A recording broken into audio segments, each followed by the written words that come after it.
All right, good evening. This is a special meeting of the City Council of the City of Cape May, New Jersey. We are in the Cape May City Hall Auditorium. It is Tuesday, July 19th, 2022. The time is now 5:30. Please join me for the Pledge of Allegiance.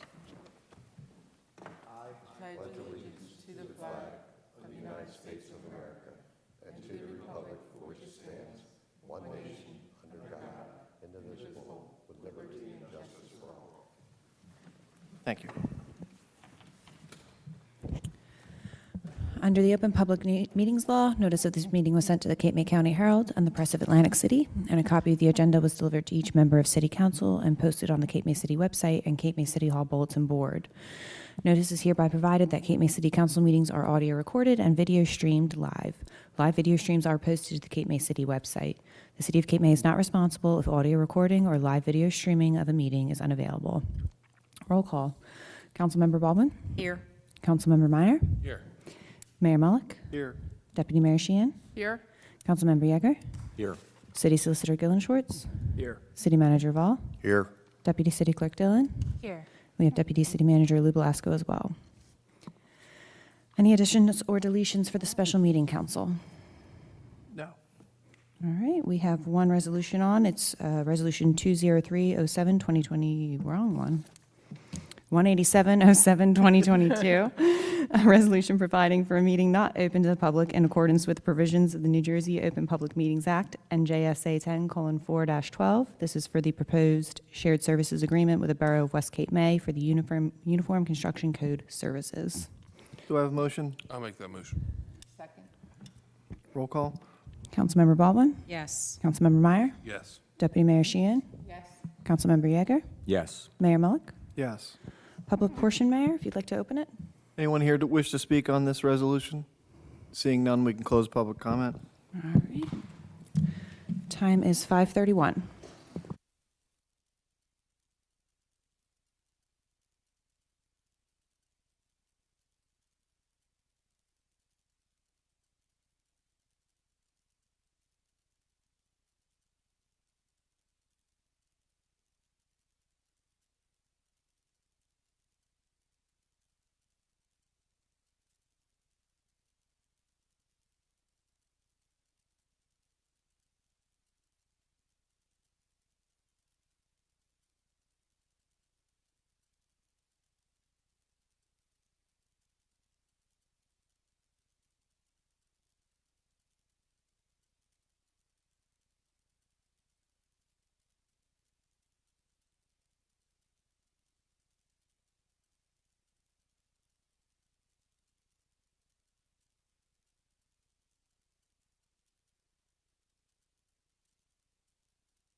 All right, good evening, everyone. We're going to start this meeting. Let me get the right agenda. Today is let's close this special meeting. Do I have a motion to close the meeting? I'll make that motion. I'll second. Time is 6:03. Okay. Do you want to make a comment on that? Following closed session discussion, I think council intends on taking action on the West Cape May UCC agreement, which is on the agenda. That was the West Cape May UCC agreement. Okay, we'll open up the regular council meeting this evening of the City Council of the City of Cape May, New Jersey. We are here in the Cape May City Hall Auditorium. Today is Tuesday, July 19th at 2022, and it is now 6:03. Please join me for the Pledge of Allegiance. Pledge allegiance to the flag of the United States of America and to the republic for which it stands, one nation, under God, indivisible, with liberty and justice for all. Thank you. Under the Open Public Meetings Law, notice of this meeting was sent to the Cape May County Herald and the Press of Atlantic City, and a copy of the agenda was delivered to each member of City Council and posted on the Cape May City website and Cape May City Hall Bulletin Board. Notice is hereby provided that Cape May City Council meetings are audio recorded and video streamed live. Live video streams are posted to the Cape May City website. The City of Cape May is not responsible if audio recording or live video streaming of a meeting is unavailable. Roll call, Councilmember Baldwin. Here. Councilmember Meyer. Here. Mayor Mullick. Here. Deputy Mayor Sheehan. Here. Councilmember Yeager. Here. City Solicitor Gillen Schwartz. Here. City Manager Vall. Here. Deputy City Clerk Dillon. Here. And we have Deputy City Manager Lou Belasco. Any additions or deletions tonight, Council? Any additions or deletions, Council? No? Oh, pardon me. Are we looking at deleting the contract? Pulling the library. That's later, I'm sorry. So we are looking at Looking at deletions. 201-07-2022 for the Franklin Street. 109.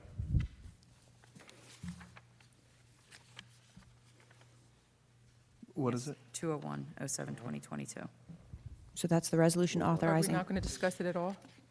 We talking about 201? Yeah. 07? Are we deleting that, or are we going to discuss that?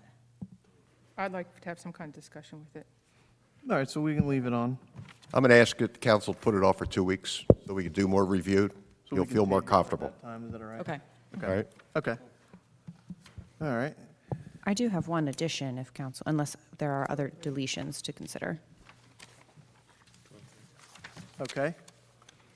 And that's 203-07-2022. That's a resolution appointing a member to the Cape May City Bicycle and Pedestrian Advisory Committee.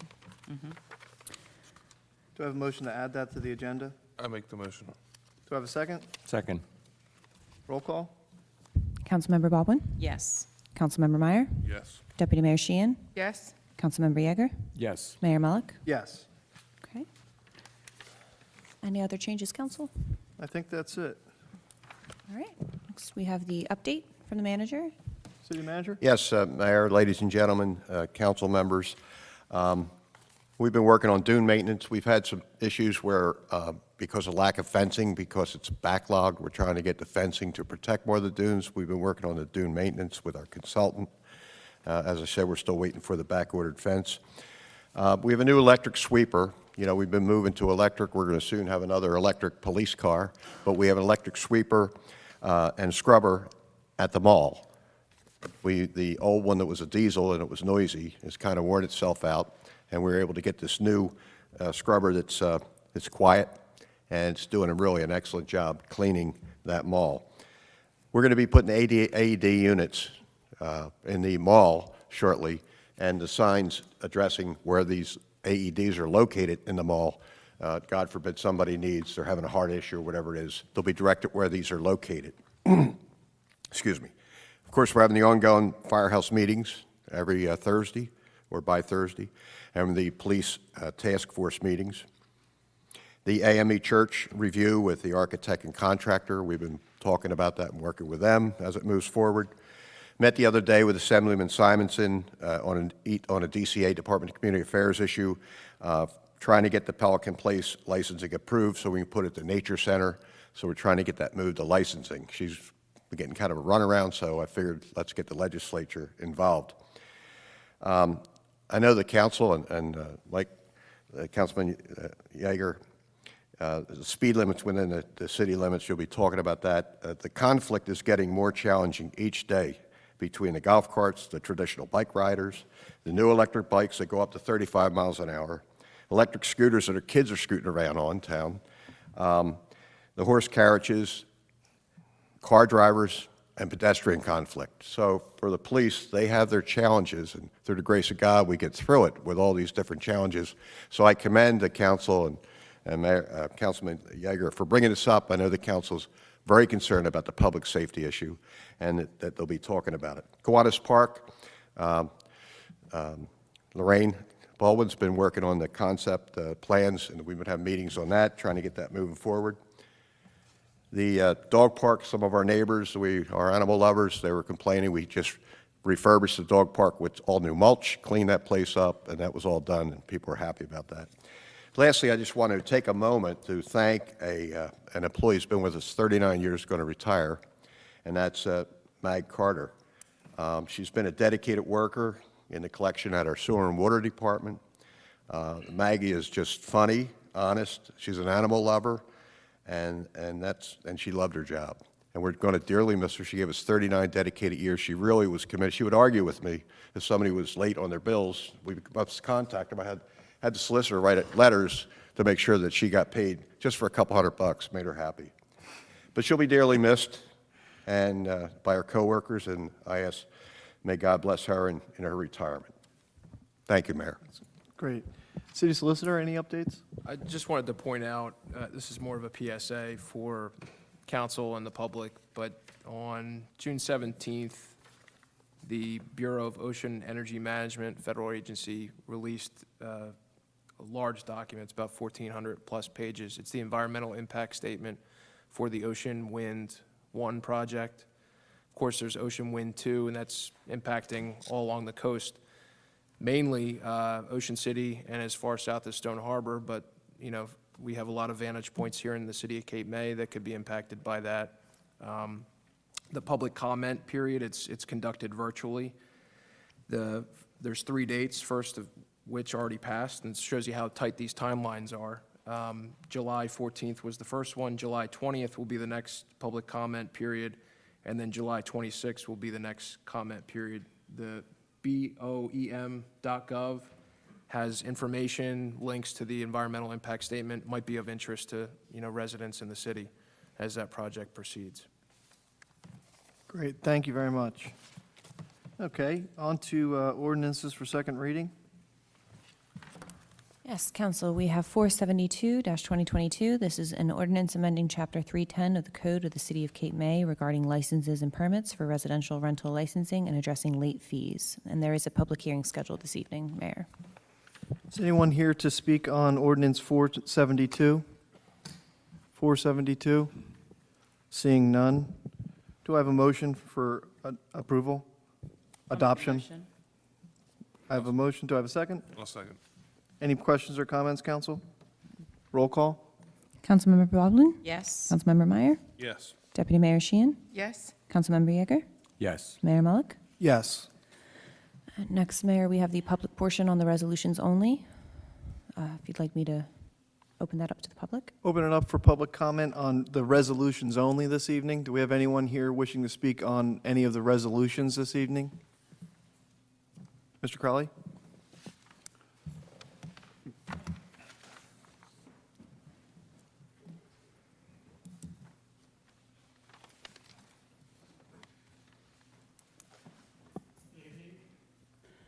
I'm Dennis Crowley, 806 Lafayette Street. I'm here just as a member of the community and a resident with a NIMBY issue. So I'd like to get some responses, some answers for resolution number, it's here somewhere, here it is, 200-07, the liquor license. So I would make a suggestion to council. We did receive letters with comments from members of the public.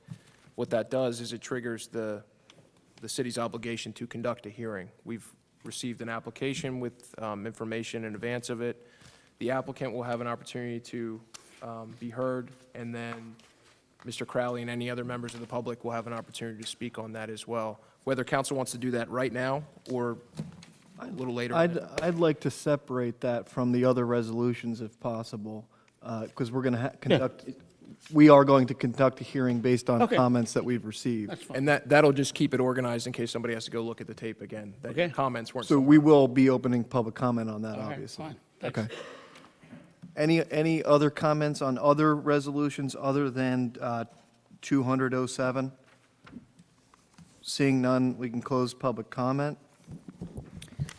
Council, is there anything you'd like removed from the consent agenda this evening? Consent agenda removal? Well, we'll start with 200. Got it. 201,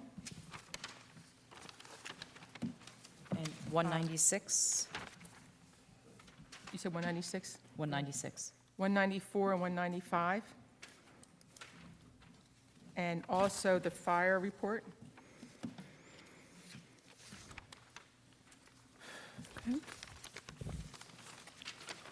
Council, would you like to include the added resolution for the Bicycle and Pedestrian Committee to the consent agenda? That's fine with me personally. Yeah. Okay. So it's 203. Anything else to be removed, council? Okay, Oh, I'm sorry, go ahead.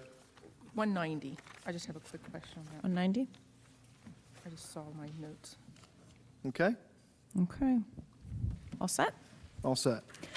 All right, on the consent agenda this evening, we have Cape May City Council regular meeting minutes dated April 19th, 2022, Cape May City Council special meeting minutes dated May 3rd, 2022, Cape May City Council closed session meeting minutes dated May 3rd, 2022. We have the police incident report for the month of June 2022 and the tax collector report for the month of May 2022. We have Resolution 17607, 2022, resolution authorizing a shared services agreement with the Borough of West Cape May for the provision of uniform construction code services. 18807, 2022, resolution approving the submission of a grant application and execution of a grant contract with the New Jersey DOT for the reconstruction of Trenton Avenue between Beach Avenue and New York Avenue. 18907, 2022, resolution authorizing the submission of a grant application to the New Jersey DCA for the American Rescue Plan Firefighter Grant. 19107, 2022, resolution appointing a member to the Housing Authority of the City of Cape May. 19207, 2022, resolution awarding the contract for supply of electrical maintenance service and repairs. 19307, 2022, resolution awarding the contract for supply of HVAC maintenance service and repairs. 19707, 2022, resolution authorizing change order number 1 for the contract for repaving and improving the promenade between Gurney and Decatur Streets. 19807, 2022, resolution for the appointment of a volunteer harbor master in the City of Cape May. 19907, 2022, resolution establishing a task force for the existing library at Ocean and Hughes Streets. 20207, 2022, resolution for the payment of bills, and 20307, 2022, resolution appointing a member to the Cape May City Bicycle and Pedestrian Advisory Committee. Do I have a motion? So moved. Do I have a second? I'll second. Councilmember call.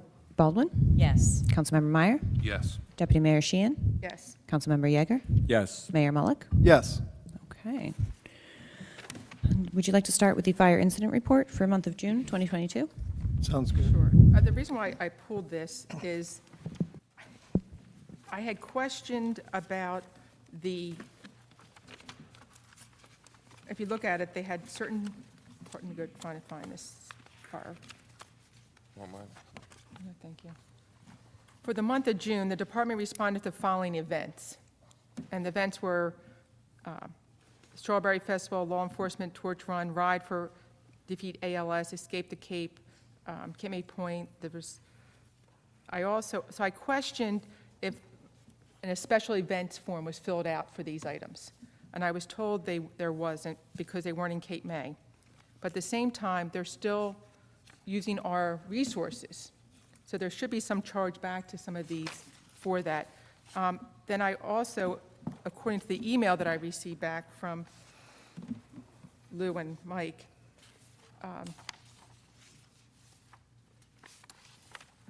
which I don't think I printed it out. It came down to the Crab Festival and the other thing at MAC didn't require because supposedly they're on city property. But I still felt that when we did that ordinance or resolution, that we were including events even on city property, because we did do a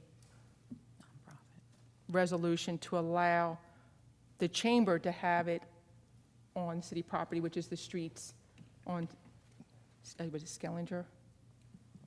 No, So, unless you'd like to take the lead. Carter. I think, so our special event ordinance is, we're calling it a special event ordinance. It's whenever there's a request to utilize city property for any kind of event, whether it's a nonprofit or a for-profit. The MAC situation is a little different because we have a lease agreement with MAC. So it's city property, but we lease it to them, and we've always functioned as that's them having it on private property because they lease it from us. So we've never historically required them to submit a special event form because it's kind of their property that they're Well, leasing since from us. We just did this event, or this special project this year. Yeah. I thought when we discussed it, we were including them, because they do take resources. They require a number of police officers to be there for those events. Now, my understanding is that the police department can still charge for their extra duty assignment pay, and I believe they do Oh, so for MAC. We have a separate Yeah. ordinance for extra duty, which is kind of referenced in the special events permitting process in that ordinance the council did.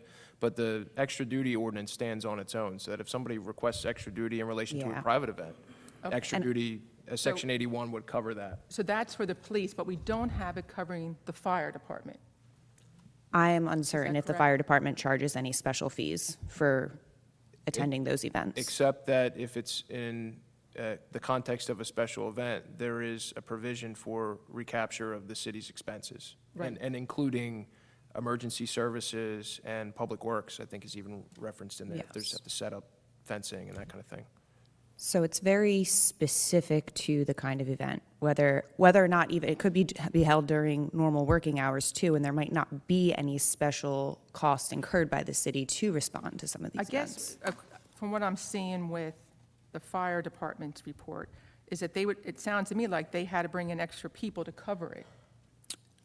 That I can't speak to. I would have to talk to the chief So, about whether or not they had to bring extra people on to respond. Many of these are not even located in the city of Cape May, so Well, that's, right, and that, well, I don't know if they have a mechanism for charging in those cases. they do, The fire department? yeah. Do they have a mechanism for charging on, I'm unaware of that. maybe that's something we should look into. They don't have anything like the police have with the special duty, but if there's an EMS response, we do bill for that. So that's captured through our regular operations. Well, it looks to me like they would have to, if they covered this, we would have to bring in overtime to cover the city itself. Well, I spoke with Chief Coulter, and he indicated that this portion of the report, where it says the following events are scheduled, that's intended to just let the department know and be aware that these events are going on within their coverage area. Oh, because it really, what it says here, the department responded. So when I see the word responded, it Right, tells and- me that they went to these events. I agree, and I have spoken with them about those types of language. That's in the front, on the first page, but you see the MAC event occurs on the second page, where it Right. says the following events are scheduled for July, and these are all Cape May City events that they are making the men aware of, because this same report goes out to our entire department.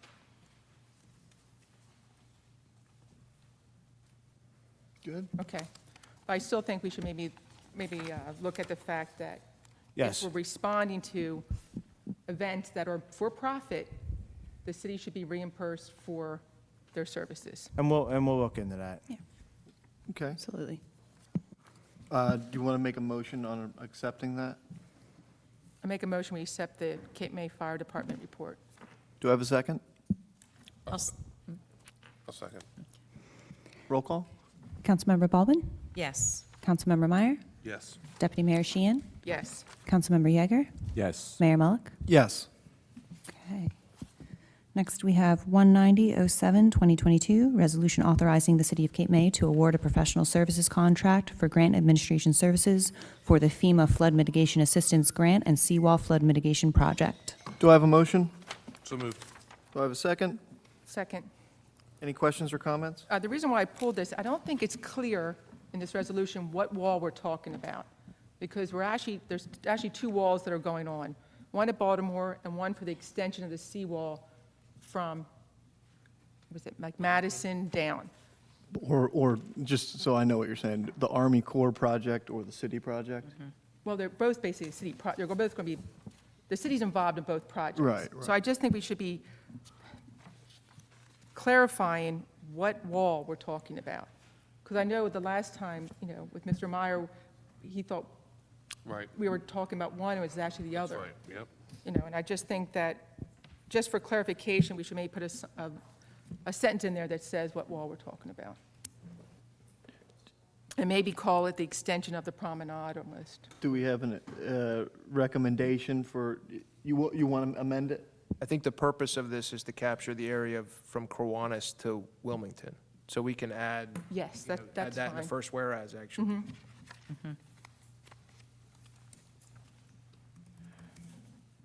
Whereas the city is in the process of proceeding with the seawall flood mitigation project at, and those streets? In the area spanning. Yeah. Yeah. Is From, that okay? from Kiwanis to Wilmington. Maybe to the Army Corps ending? To the terminus of the Army Corps project? Yes. Does that suffice? Yeah, Does someone want to make that into a motion? okay. Chris, can you repeat that again? I just was, Yeah, so I put in here, the city's in the process of proceeding with the seawall flood mitigation project, new language, in the area spanning Kiwanis to Wilmington, in parentheses, the terminus of the Army Corps project. Someone want to make that motion? I'll make the motion. Motion to amend. Motion to amend with the wording. Second. Roll call on the motion to amend? Councilmember Baldwin, Yes. Councilmember Meyer, Yes. Deputy Mayor Sheehan, Yes. Councilmember Yeager, Yes. Mayor Mullick. Yes. Would someone like to make a motion on the amended resolution? Before we start, I just want to, this project is, for the extension of the seawall, is like I think they were talking about $30 million. Can we just introduce it and then talk? Oh, I'm Is that okay? sorry. Is that okay? Yeah, yeah. Okay. So could I have a motion on the amended resolution? So moved. Second, Okay, sorry. that's fine. We're looking at these projects, and we're looking to go out for grants for these projects. We have the water desal, which is going to be about $30 million. And now we're looking at this extension of the promenade, that seawall, which is about $30 million. Then we also have the Army Corps project down at the end. Hopefully, they'll pay for most of it, but we don't know how much that's going to cost. I think we have to put priorities on what projects we're looking to accomplish. They're all very expensive projects, and, it's one thing to go move forward with a project when you have an idea that you're going to accomplish it. With all these million-dollar projects, I think we have to take a step back and look at what projects are actually feasible to be done in a reasonable time and decide where we want to go forward with them. If we go forward getting these grants and everything, obviously, he's not going to get $30 million worth of grants for the seawall. Is there a time and a place for us to be moving ahead with certain projects? And I think with this one, we should maybe take a step back and realize that the Phase 1 wasn't completed properly with the other engineer, and we don't have a plan moving forward. So with that, there's a lot of things that have to go forward with that. And before we start going out for grants money, maybe we should start going back and finalizing what we have done so far, finalizing Phase 1, maybe finalizing Phase 2 before we start going out to grants, so we know what we want to build before we go out for looking for grants. Okay. Any other questions or comments on this? I'll just comment that I agree with everything that Deputy Mayor just said. What we should know is FEMA's interest in funding this project because they've already funded 2 phases. So they have certainly interest in seeing the city look at protecting its shoreline. I will say, I agree that we have to have our priorities, and again, this is for a grant to study the issue, not to pay for the issue. But I also do think, my own opinion, but looking at some of the plans that were done previously, I think were basically unattainable. I mean, they had metal going into the boulders and all kinds of over-engineering, and I think it is a good question as to whether that would have ever actually even occurred. So I do think it needs to be scaled back and be done in a way that actually could occur. So I agree with you totally on that. But certainly FEMA has shown some willingness in wanting to do this project and fund this project through the grants that we have already received, and I think we should continue with that process, with the fact that they're basically paying for that process. Right, but we haven't finished Phase 1 and 2 yet of the project. Agreed. So agreed. I guess I'm thinking, let's finish Phase 1 and 2 before we go out for more money to go further with it. If I can just point out for a second, this contract is for a grant administration of a grant that we already have. This isn't to go seek new grants. So this is being covered by the grant, and this is grant administration of our current grant. And again, covered by the grant, not taxpayer money. Correct. So you're saying we're going out for a grant that we already have? No, I'm Administration. not saying we're going out for a grant. This is administration of the FEMA grant. And you'll notice that it even comes in from the treasurer's certification, where it's grant admin that it's coming out of. Wouldn't that already have been funded by that grant? I just don't understand why we're spending another, is it $12,000, isn't it? We do a separate contract for this to keep it clean and separate for accounting purposes. Each year? Whenever we haven't done any grant administration on this project since we've just hired the engineer and have restarted up this project. That means that we're going to have have submittals into FEMA for their fees and their work product. And previously, all we had been doing is telling FEMA that we had some changeover and some change in engineers, and we were seeking new engineers, and we were delaying the grant. Now, there's work that's going to have to be done that Jim is going to do in administrating that and dealing with FEMA for the money that we've already gotten. So there's no one in the city that we employ that can do this for the grant writing? We have to hire a grant writer for $12,000 to? With FEMA's requirements and the amount of money that is on the table, and Jim's experience with dealing with FEMA and getting these grants and administering these grants, he's best qualified to deal with that. Okay. I Okay. think Jim's the best. And he's done a good job getting us this grant in the past. Any other comments? Okay, roll call? Councilmember Baldwin? Yes. Councilmember Meyer? Yes. Deputy Mayor Sheehan? Yes. Councilmember Yeager? Yes. Mayor Mullick? Yes. Resolution 19407, 2022, resolution regarding open container and public consumption in connection with a special event at Convention Hall. Do I have a motion? I'll make that motion. I'll second. Questions or comments, council? My question about this, and I had read it, maybe I missed it, are we requiring them to have any kind of insurance, or is it going to be only covered by the city covering with their insurance?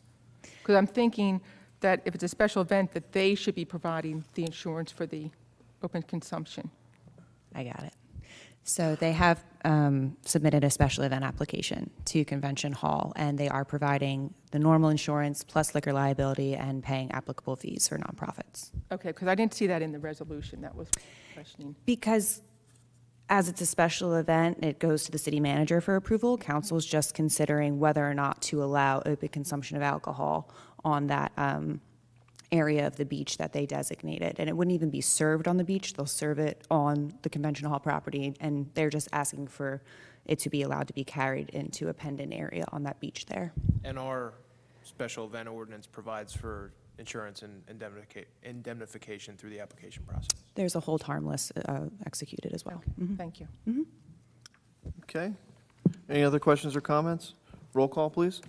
Councilmember Baldwin? Yes. Councilmember Meyer, Yes. Deputy Mayor Sheehan, Yes. Councilmember Yeager, Mayor Mullick. Yes. 19507, 2022, resolution urging the County of Cape May to lower the speed limit on certain roads within the City of Cape May. Do I have a motion? I'll make a motion. Second.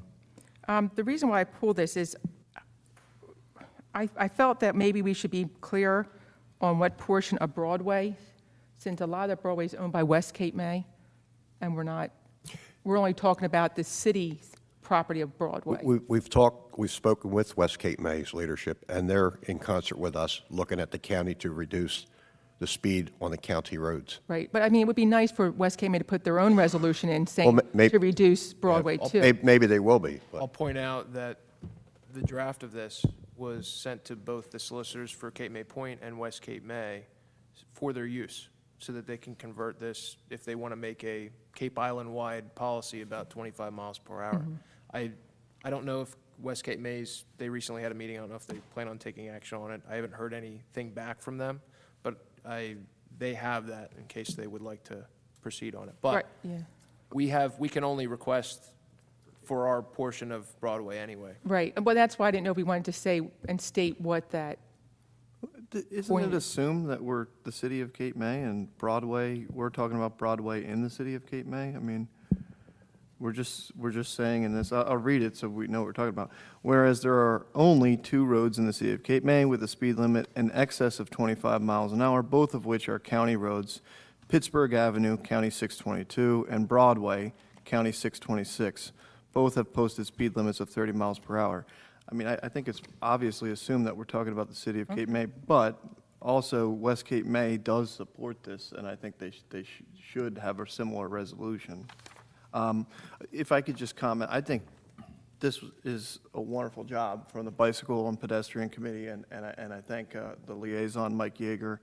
I also like that we have a little description and kind of a graph within the resolution, which I think is pretty neat, because it tells you exactly what we're talking about. And I'll just read that little graph. It says, if hit by a car when traveling 20 miles an hour, there's a 5% fatality nationwide. If you're hit by a car at 30 miles an hour, it's a 45% fatality. So a 40% difference within that 10 miles an hour. And I think we all know in Cape May that difference between 20 and 30 is so significant. So I just support this enthusiastically and hope that the county joins us in supporting this. If I can add to that, too, that there's a reason why, council may want to include a graph like that, because there's a lot of talk about traffic studies and, volume and that kind of thing, but there are other considerations under the motor vehicle statutes for making changes to the speed limit, what's reasonable for that context. And I think it's entirely appropriate to consider these types of statistics when making those decisions. Yes, it's also interesting to point out that there are very similar, identical almost statistics when you look at bicycle collisions as well. This is just talking about pedestrians. You significantly reduce the level of injury when you lower the speed limit to 20 or 25 miles per hour. And also important to note that what this does is this makes just about the entire city accessible to low-speed vehicles, which I think is critical. Today, LSVs on Pittsburgh and Broadway, they're there on occasion, but they're illegal when they're on it. Now they'll be legal. Very good. Any other questions or comments on this? I'd just like to mention that I've never seen a graph or diagram or any type of depiction inside a resolution before, so that's pretty cool. That's right. I like Our it. solicitor did an excellent job, yes. And if I can, for the public's notice too, I know the Bicycle and Pedestrian Committee, along with Councilman Yeager, are looking at lowering the speed limit on other city streets as well. This is asking the county and getting that process started, but I know they're looking at, and as you all well know, there's certain streets in the city of Cape May that if you're going 25 miles an hour, you're going extremely fast. I mean, technically, Yacht Avenue is 25 miles an hour. So trying to enforce the speed limit on Yacht Avenue when it's 25 miles an hour, you're driving like a nut if you're going 25 on Yacht Avenue or any other one-way streets in the city of Cape May. As you all know well, a lot of our streets were really designed for horse and buggies. So things have changed since then, of course, and I do think looking at lowering the speed limit even further on some of our residential streets really would basically just let our wonderful tourism guests know that, look, you have to be slow on these streets. Most of the residents know that, but I think it lets it be known better personally. But I also, which I said last week also, our speed limit is 25, and the more we enforce that 25, the more people go 25, if they know that we're strictly enforcing that 25. Yes. Councilmember Meyer, Yes. Deputy Mayor Sheehan, Yes? Councilmember Yeager, Yes. Mayor Mullick. Yes. 19607, 2022, resolution authorizing a contract for professional services to de Blasio and Associates for surveying and preliminary engineering services for the reconstruction of Franklin Street. Do I have a motion? Make a motion. I'll second. Questions, comments? I pulled this from the consent agenda only for the reason between Lafayette Street and Washington Street. We have a lot of construction that's happening there and in the future is going to happen. This is just a survey, and I want to make sure it's not part of what we're going to do. Good question. Yeah. Do you understand the question? I don't know if you heard it. Just making sure that this is Making sure after the construction. After the construction is being completed, we have a lot of Right, heavy right. equipment. And the reason that this is coming forth now, very preliminarily, is there's a concrete course underneath Franklin Street, especially from Washington to Lafayette. So it's unknown to us what the thickness of that concrete is. So it's hard to budget as to what it's going to cost to replace this.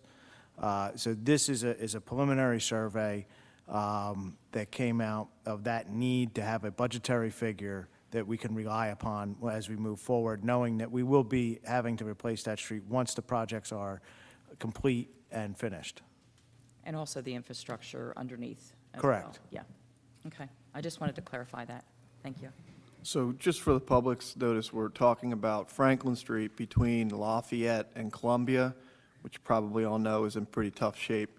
We don't want to do it until the library and the AME Church and the firehouse are completed. But in the meantime, get everything ready so that we have a nice new road when that's complete, when those projects are completed. Yep. Okay.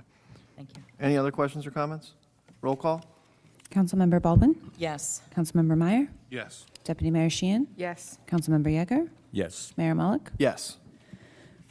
And next, we have 20007, 2022, resolution authorizing a person-to-person and place-to-place liquor license transfer for plenary retail consumption license number 0502-33-012003. This is for Marion Inn Management, Inc. to New Jersey Farmers Cooperative Group, LLC. Clerk, before we get to that, can we do 201? Yeah. So we just finished that. I'd ask a motion for 201, a resolution authorizing the County of Cape May to award the contract for the renovation of the restoration of the Franklin Street School. I'm not as good at it as you, Clerk, I'm sorry. It takes practice. I'll make that motion. Do I have a second? Second? Mr. Blasko, do you want to give us an update on this one? Well, at the behest of the county, we ask that this resolution be tabled. We realize that there are questions, and it's a large project to come into. The Administrator Lair has offered to come to a closed session at our next meeting to fully explain the bidding process and the contracts that are available, being as it was their bidding process and their contract review. So I think that it's best if we table this resolution to the next meeting when Administrator Lair can be here and fully explain everything. I just have some questions or comments about this. When this project was approved, it was approved at $2 million for the county, $2 million for the Library Commission, $2 million for the city of Cape May. So, and then anything over, we would not go over $300,000 each. The bids came in at, was it 10 million? 9.1 is the low 9.1 bid right million? now. But just to be clear, one of the reasons they asked us to pull it was they haven't gone through all the bids yet, so that, and dotted all the i's and crossed all the t's, so they haven't accepted a bid yet. So I guess. Just to be clear, that's all. Okay, so $9 million, so that means we'd be increasing by almost 2 million, say another $1 million. So 50% increase on this library project, and if everybody's aware, the city does have a library that's, But that's not exactly right. Just to be, because remember, there's grants involved. well, I'm just, there's grants, but I actually have what we have for grants. But the problem was, we weren't going to go over that 2.3 million. And I guess my question, if it does go this, we don't know where we're getting this money from. And we haven't gone out, we had, 2 years ago, we did approve, council did approve this bond for $2 million, yet we haven't, I guess what I'm saying, gone after this bond. So we don't even know what that interest rate is going to be at this point. So I just want to put some clarification out there on the price increase, and this is also put on that addition. Maybe we have to take a step back and say no to that addition onto Franklin Street School, and maybe save some money in that part. And that might be what the county is looking at doing at this point. They haven't awarded it themselves. So I think we would be premature awarding this or, passing this resolution without knowing what their thoughts are. Right, because it's their project, but we're also as much involved as they are. So it's up to us two to decide what we want to do with that project. Just to let the public know a little bit, and I may misquote these numbers by a tiny margin, but we have a partnership with the county. This is for the Franklin Street School conversion to the library. This contract has been signed years ago. We have basically a third, and a third with the county library, and the city of Cape May. The state library grant that the city has received was for $3.4 million, I believe. So that's $3.4 million. Then there's $2 million from each of those entities, so that's $2 million from the city, which has already been, voted on and bonded. $2 million, Bonded. we voted on the bond. Right. So $2 million from the city, $2 million from the county, and $2 million from the county library system. So that's $6 million, plus the 3.4 grant, plus, I think, 2 other grants. 500 from CCA, 500 from the CCA grant, and National Parks. 600 from the National Trust, something like that. But I wasn't prepared to talk with exact numbers, but it's very close to that. So as you can see, it would be over the bid amounts that we've heard. But again, the bid has not been accepted, which is why we're pulling it from the agenda, and we're going to let the county make that explanation to us at the next council meeting. Correct. Okay. Would you like a motion to table? Could I have a motion to table? I'll make that motion. Do we have a second? I'll second. Roll call?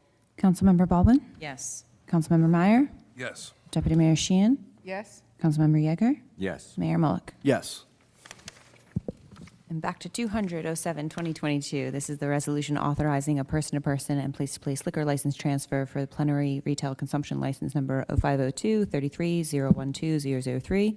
It's the Mariana Management, Inc., to New Jersey Farmers Cooperative Group, LLC. So before council gets into motion on the resolution, just note for the record that we did receive, I'll call them objections, letters expressing concern from neighboring property owners. I want to point them out for the record. I think some individuals are here and they intend to speak as well. We received, obviously an application from the applicant, which at this point is complete and ready for consideration by council. There was a supplement to the application which is attached to the resolution proposing certain conditions. That was after the applicant had discussions with the ABC regarding the application. And July 18th and July 19th, we received letters. We received a July 18th letter from Mark and Lauren Shenfield at 726 Corgi Street, which was provided to council and provided to the applicant. And July 18th, 2022, a letter from John and Judy Lynch at 714 Corgi Street. And a July 19th, 2022 letter from Elizabeth L. Parker, 716 Corgi Street. And again, all these should be in council's packet and were distributed to the applicant in advance of the hearing tonight. So the way that this should proceed, because of these letters, council removes this from any consent agenda discussion and will conduct a hearing. The application and the documents that were submitted, it's an informal hearing. We don't need to go into each document or mark exhibits, but we'll give the applicant an opportunity to appear and explain their application, and then we'll give anybody in the public that has any comments that they would like to make to have an opportunity to speak, and then the applicant may have an opportunity to respond to those questions and questions from council. But those documents, the application, and these letters are considered part of the record for purposes of proceeding. Do we make a motion to introduce at this point? We'll conduct a hearing, and then we can deal with the resolution at the conclusion of the hearing. Okay. So is anybody here would like to speak on this application? Would you prefer for me to address from the podium? Yes. Good evening, Mayor, Deputy Mayor, council members, municipal officials. Thank you for hearing us this evening and including us on your agenda. We're here seeking a person-to-person, place-to-place transfer of a liquor license from the Marion Inn to my client, New Jersey Farmers Cooperative Group, LLC, and it'll be situate at the Southern Mansion. Previously, and we would incorporate into the record all documentation that has been submitted to you thus far, inclusive of the zoning officer's letter, the engineer's letter, and our correspondence dated July 13th, 2022. Our business model is not going to vary from what we have at present. This is not going to be a bar that is open to the public. It is going to be used as an amenity for the guests. It's going to be used to supplement the wedding and life celebratory events that are on site. So there's not going to be any on-site service to members of the public. We have supplied on July 13th an extensive list of conditions which arose after my discussions with Andrew Sapolnik, who was a Deputy Attorney General. I can read those into the record, or we can incorporate them, whatever you prefer. Is there a question relative to those? Could you read them? Is it extensive? How extensive? There's about, I'm going to say 12 or 13 items, Mayor. I'm happy to read them. Let's read them. Okay. Thank you. So there's a question relative to ownership. I am joined this evening by Hamilton Wild, who is the sole and managing member of the LLC that will be the applicant and the recipient of the transfer. Southern Mansion is owned by Bray Family Partnership. Neither Hamilton Wild nor the licensee has any interest in the Bray Family Partnership. We have submitted a lease to you, a revised lease that was prepared after extensive discussion with Mr. Sapolnik, removing any right of assignment, clarifying the areas of service, and addressing any other issues that were previously raised by council or by the ABC. The licensee is going to lease its dispensation area from the Bray Family Partnership. A copy of that lease has been provided. The licensee will have sole control of the dispensation area. No Willow Creek products, and I only bring this up because one of the members of the Bray Family Partnership is Barbara Wild, who owns Willow Creek Winery. There will be no Willow Creek products sold, distributed, or displayed. This is going to be strictly a liquor license that deals with liquor from the distributors. It's not going to be Willow Creek. The lease, as I indicated, is not assignable. The payment is for a fixed amount, so there is no profit sharing in the sales. Bray Family Partnership receives the amount that's indicated. The licensee is going to have its own employees. It's not going to utilize Mansion employees. It's going to do service, and service will be authorized throughout the premises, but it will only be done by the licensee and by the licensee's employees. The employees of the licensee shall not work for the Southern Mansion. So there's not going to be any cross-pollination of the employees. They're going to be very distinct and separate. As indicated, neither the licensee nor its employees shall serve, display, or dispense any Willow Creek products on premises, and neither Hamilton Wild nor the licensee have any interest in Willow Creek Winery, which is owned solely by Barbara Wild. We would consent to these items being included as conditions of the approval. We would also like to note that we have preserved the historic bar from the Marion Inn, and it is our intent to restore it and establish it on the ground floor of the mansion where this leased area is going to be. We've also preserved and are restoring all the artwork from the Marion Inn, which is going to be on display and available to guests and to the citizens to view. Beyond that, I really don't have much information besides what we have presented. And if there are any questions, I'm happy to entertain them. I have a question. So you put the bar from Marion Inn is now the Southern Mansion, but yet the public isn't going to be allowed to come in to drink at the bar, correct? Right. The bar is not there yet. The bar is in storage. It's going to be moved down in sections and restored. But it's not going to be open to the public. It's going to be open to the guests and to individuals there. When the Southern Mansion got approval to make into a bed and breakfast, or whatever you would call that, there were certain requirements that were done, that were given out by the zoning, the planning board. What were those restrictions that were given to the Southern Mansion? I believe there was a lawsuit that was relative to its status as a hotel, and it was determined that it is not a hotel for the purposes of New Jersey statute, but there are no restrictions. I mean, these uses have persisted there for over 20 years, and your zoning officer has already opined relative to those, as has your engineer, that there's no zoning issue relative to the transfer proposed. So you're saying that it's not considered a hotel? So hotels, as defined by the ABC, are 100-plus units, or 100-plus sleeping rooms. It's not defined as a hotel. It's a bed and breakfast facility. And how many rooms are in there? I believe there are 24, and they're suites. They're rather large rooms.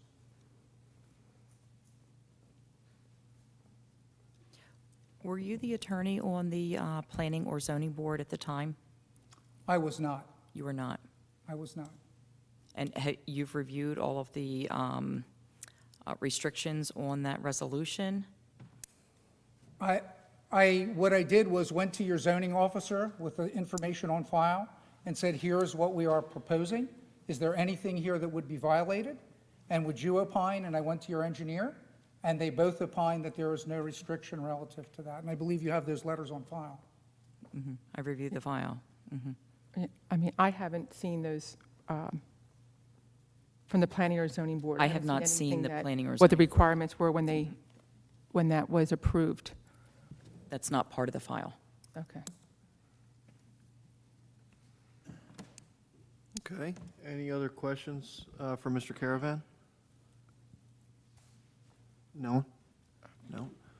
I mean, Go ahead. me personally, I would like to see the zoning and planning board's approval when they gave it the hotel, Southern Mansion, what the restrictions were in there. The only thing that's in the file is the actual, I may be mistaken, but I don't know if I have any opinions from our zoning officer or engineer as a part of this application. I believe that Mr. Hurlis submitted an opinion. I don't know if And it made I saw its it, and I way. had That's not forwarded in it. No. It did I not haven't make its seen way it. It's not to in the myself in this application. Okay. It was not submitted. It was sent to council because we were copied on it. It was not sent to me. Okay. I can't state if the council Sent to got city it. council? I believe, yeah. I didn't see I mean, it. I can certainly submit those, but we have copies of them. Was So it you via email? No, they were sent via email, but they're actually documents. They're actually letters. Just for the record, I don't think anyone on council has seen it. I don't believe I I don't know if I have them here. received it either. You said Craig Hurlis, and then what I zoning? believe I spoke with your zoning officer, whose name now escapes me. Bruce I Britton? apologize. Mr. Britton? Yeah, that may be it.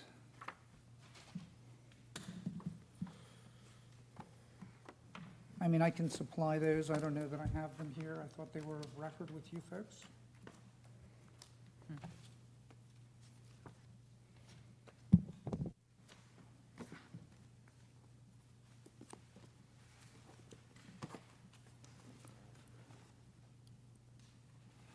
So here's one. It's a lengthy file, so bear with me.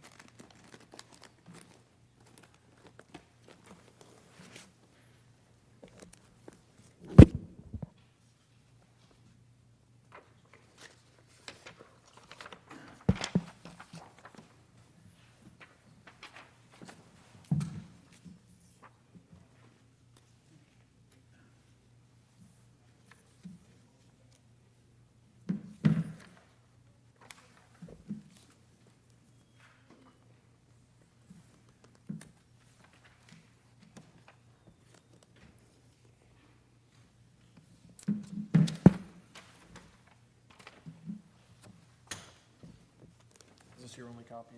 It is my only copy, but if you promise that you'll make me a copy, We can make some I will let you have that one. Thanks, sir.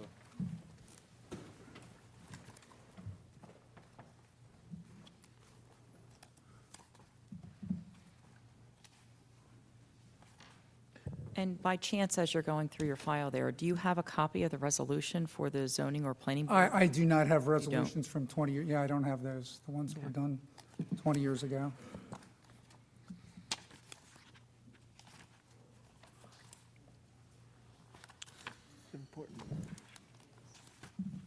Do we entertain other members that come, but Yeah. speak?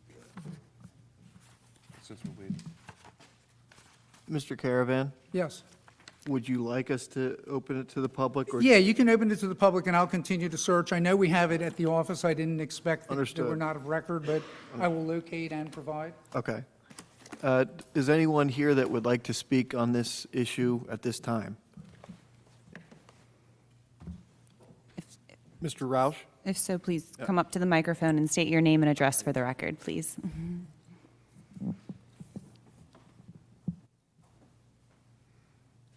Jules Rouse, 1010 New York Avenue. I think a critical application like this requires that you look at the past history of the property. There was a great deal of effort put forth many years ago. So I think without knowing what those decisions or conditions were, I don't see how it would be worthwhile for the city to vote on it. Sir, I saw your hand.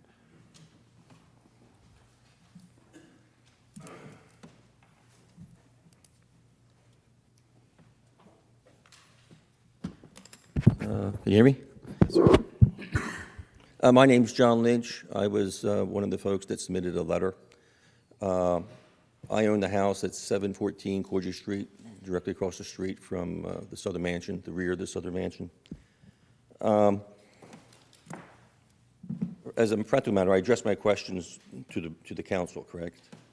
Or who do I address questions to if I want answers? You can address them to council, and then, the applicant and council will have a chance to respond. All right. Well, is Mr. Caravan, is that your? Yes. I think Mr. Caravan may have just helped me quite a bit, because he just testified that what's proposed is the same business model. And if it's the same business model, in keeping with what my letter said today, I was simply looking for some help in operation side. It makes it easier. But let me explore what that means, and I need some help. I've owned that property for going on, I guess, 11 years, and I've been down in Cape May forever, on Cordier Street, further down the block. My assessment, and that of my wife and family, is that the Southern Mansion has been operating with a wedding venue, which is fine. And generally speaking, and I don't know really the reason why, but I suspect it's a noise ordinance of the council is approved. When there's a wedding, things seem to settle down over there about 9 o'clock. So before 9 o'clock, there's music, things are happening, and it's kind of festive, and it's kind of fun. But 9 o'clock, things settle down, and because there's not a bar, there's nothing to keep the guests there, and the guests sort of go on their way, and that's why I suspect things do settle down. Yeah, there's cleanup that the staff has to do, and we can hear and deal with the later night, like 11 o'clock, trash is being taken out, recyclables, things are dumping, glasses breaking, things that happen. But that's the scope of what our experience has been. If it's a bar, I guess my question is, even if it's only a bar available to the guests, are the hours of that bar going to end about 9 o'clock, which has been the current business model? If it is, great. If it's not, and the bar is going to operate, even if it's just for the guests, I think the bars in town go to what, at 1 o'clock? 2 o'clock? When do the bars cease operating in town? 2 o'clock. 2 o'clock. If we as a community are going to be dealing with a bar that's going to be focusing on the guests from a wedding venue, it's going to change the operation of this facility dramatically. Because instead of people filtering out to go home, they're now going to have a reason to stay. It's going to be a liquor license. So that's one thing I wish the council to think about, as to that would be an impact. Similarly, much like when things wrap up now about 9 o'clock, cleanup is still going to about 11. We'll just play it out. The bar closes at, 1, now cleanup is going to 3. And its logic would say it's going to take longer because there's going to be more intensive use than what's proposed now. Same thing with regarding waste, and I'm referring to recyclable waste and general waste. Correct me, but I think when the Southern Mansion has a wedding venue, liquor is brought in, and when they leave, liquor is taken away with the waste. Now you're going to have the liquor being brought in, but from the distributors, but the waste is going to be dumped on the property until the proper time for trucks to come and whatnot to remove it. It's a different model of operation than what's going on now. So add to that the increase in the number of people. And in my letter today, I mentioned that we have an issue with, and I will admit it's my wife's issue more than mine, but she has a better sense of smell. The smoking area seems to be pushed to the outside rear of the Southern Mansion. And that's where the cigars light up, that's where the smoking lights up. And when that happens, either the air conditioning has to go on to keep it out, which is really the option, because the windows have to be closed because it just permeates forward. So I'm saying there's an issue with smoking, how it's done now, which is going to intensify. There's an issue with waste handling, which is going to intensify. There's a question of duration and noise, which is going to intensify. Not because necessarily there's a change in use as defined by the zoning, but by the nature of how the use is being operated. And I think that's a distinction the council may wish to consider as they evaluate this.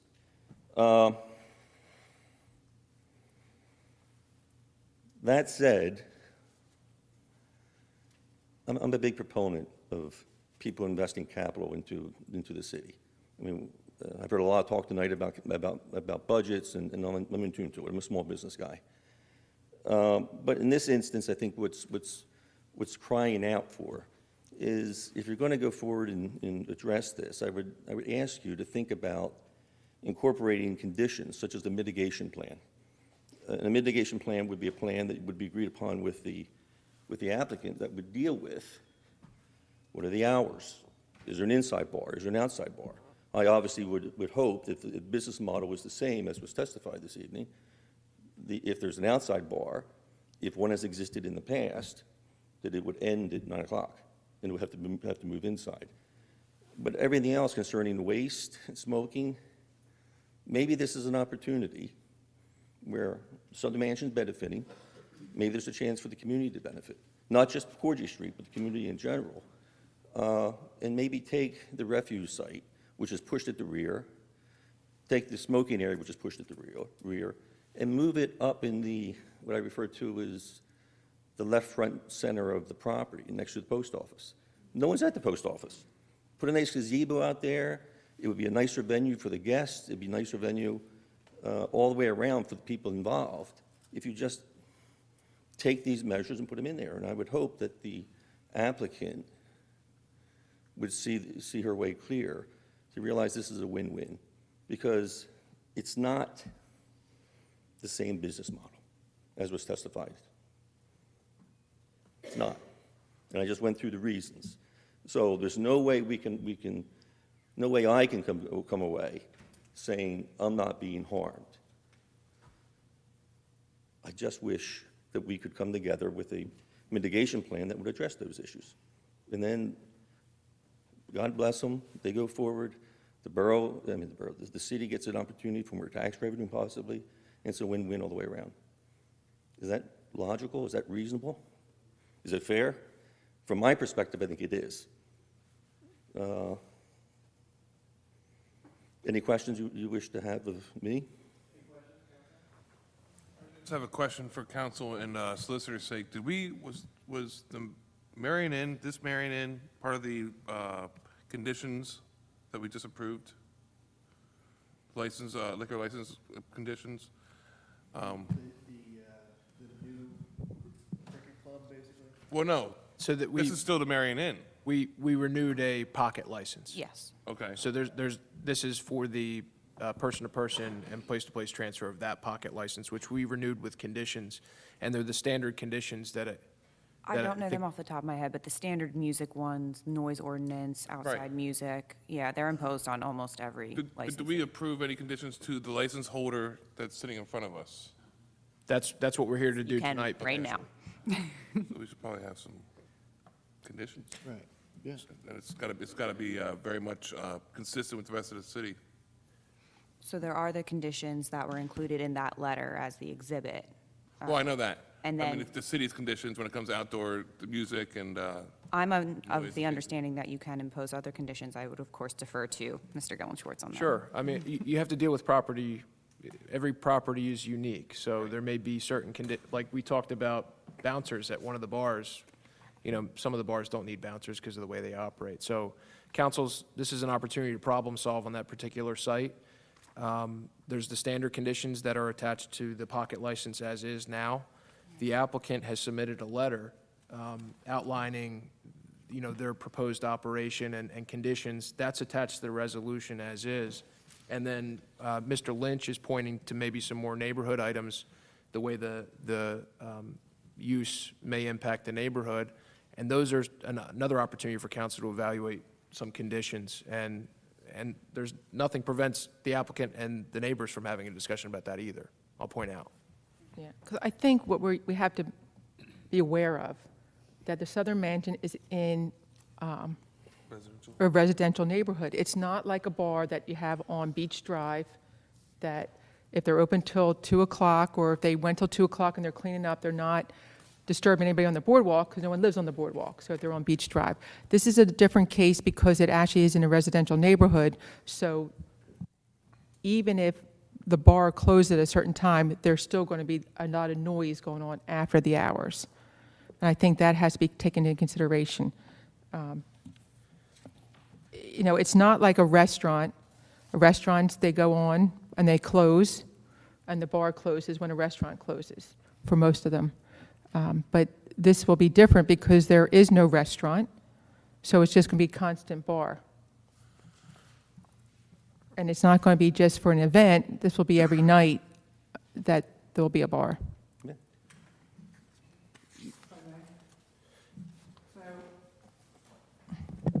Mr. Caravan, here. You need a Let me mic. grab you a microphone. Should I step away? No, I'm sorry. So I would disagree that the business model is going to vary that substantially. Number one, the weddings currently go till 10. They're usually inside by 9. We are in a business neighborhood. The Washington Inn and Bar is right across the street.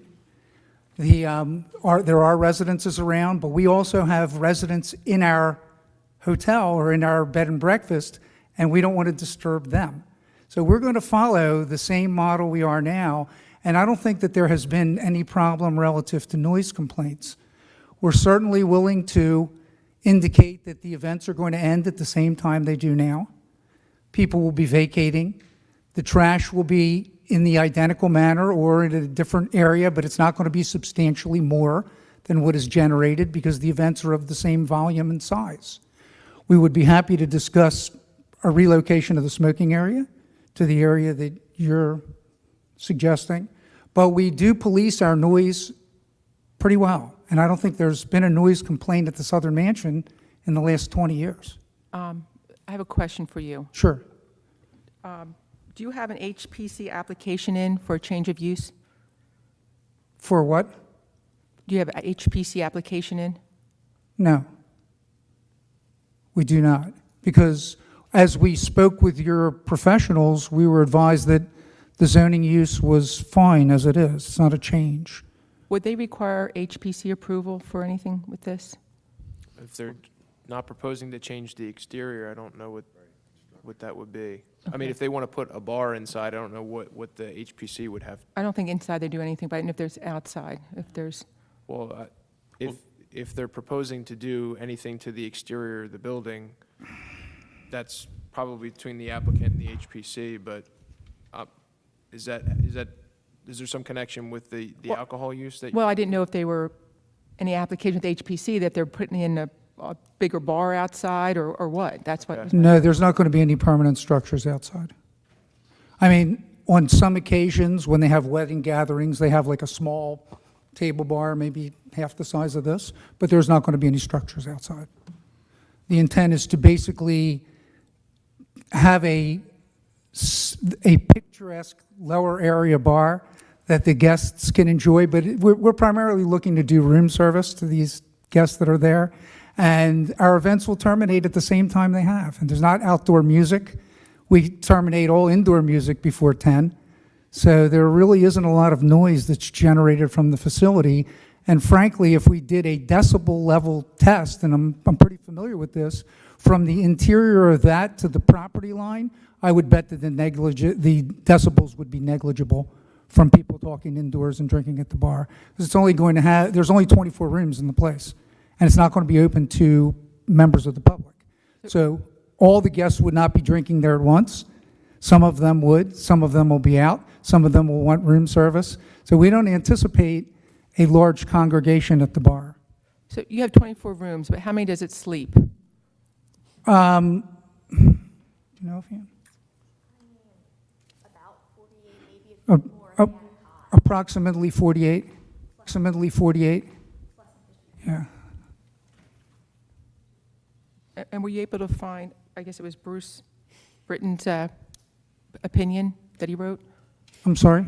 Or zoning officer, or Bruce? Yes, I have not located that. I don't know whether that came by email and in a chain, but I can find that and send it to your solicitor and to your clerk. I'm sorry, I thought they had been forwarded to you, Sam. When it comes to whether this is going to be a change of use, we can always, we can always debate that. But I think number 3 of Craig Carlos's report says that all conditions, the owner must comply with all conditions of previously, approved planning and zoning board documents or resolutions. So, I think it's important for city council to have those conditions that was approved by those boards. Okay. Point out to Councilman Meyer that it also indicates, and he sort of gives a summary of what he thinks are the main points of that resolution. He also indicates that it's currently a tourist guest house use and that the applicant may not open a restaurant open to the public without first obtaining a use variance and site plan approval. He notes that in his report. I think the applicant understands that. Yes, absolutely. See that, yeah. I mean, if we were seeking a restaurant use, we'd have to come before you seeking a use variance. Mr. Caravan, just based on Mr. Lynch's comment and your response, are you indicating that you would propose relocation of this smoking area to another location on site? Yeah, I don't think that that would be a problem. We could put a gazebo up in the post office area or have a different area for it.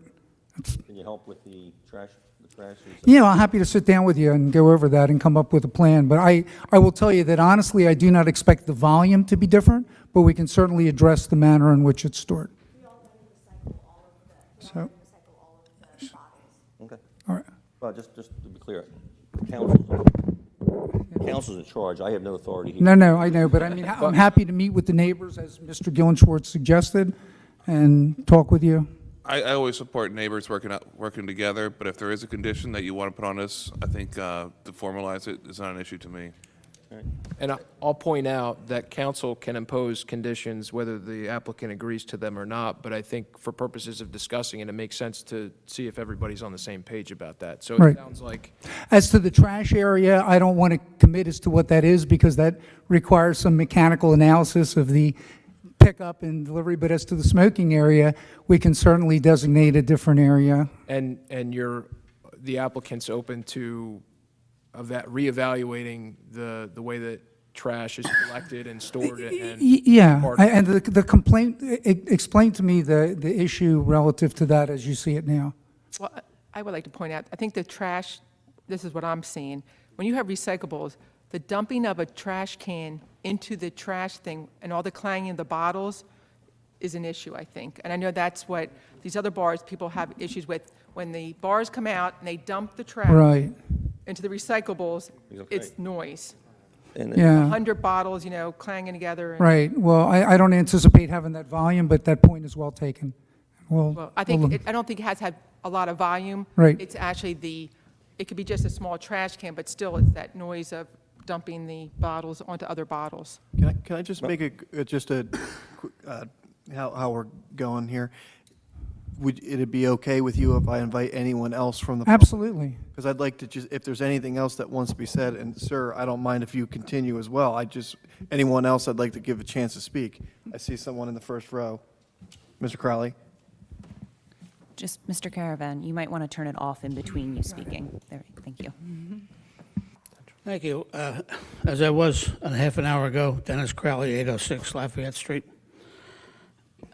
I had a chance to review the two documents that were published on the website concerning this proposal, and I have to tell you, it's one of the most convoluted processes I've seen in a long time. If I understand this correctly, the Murray and Ann plenary consumption license is being bought by the New Jersey Farmers Cooperative Group, and they're going to operate a bar, a licensed premises inside but not of the Southern Mansion. Am I right so far? Good. That's correct. Your letter, which was attached to the council's submission, says that, I guess it's Barbara Wild has no ownership or interest in the entity or the licensee, nor is she an officer, director, shareholder, employee, or relative to same. Am I right in assuming she's the executive director of the farm co-op? No, she's not. That's what the website says. No, Hamilton Wild is the sole member of the LLC. There's another entity that is a not-for-profit with a similar name, but of this group that is the applicant, Hamilton Wild is the sole member in interest and the managing member. So the New Jersey Farmers Co-op Group LLC is not the New Jersey Farmers Co-op. There's two different things. Right, that's a not-for-profit entity, the co-op, right? And that Barbara Wild owns the, could you explain to me why the Willow Creek was walled out of this process? So there's a state statute that the city was concerned about and that we vetted with the ABC, with DAG Sapolnik, to make sure that there was going to be, Barbara Wild holds a winery license, so she's not allowed to have an interest in a liquor license. So we wanted to make it clear that there are no cross-ownership interests, and we vetted all that with the DAG. Mr. Caravan, you won't be singing, when they have this bar, right?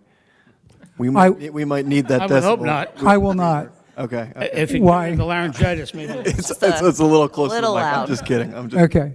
Okay. We usually have the opposite problem here, so thank Yeah. you, but You can't hear people, right? At least you're going to get me on the record. you're good. I'll hold it down here. So you're reading into my 5 minutes, by the way.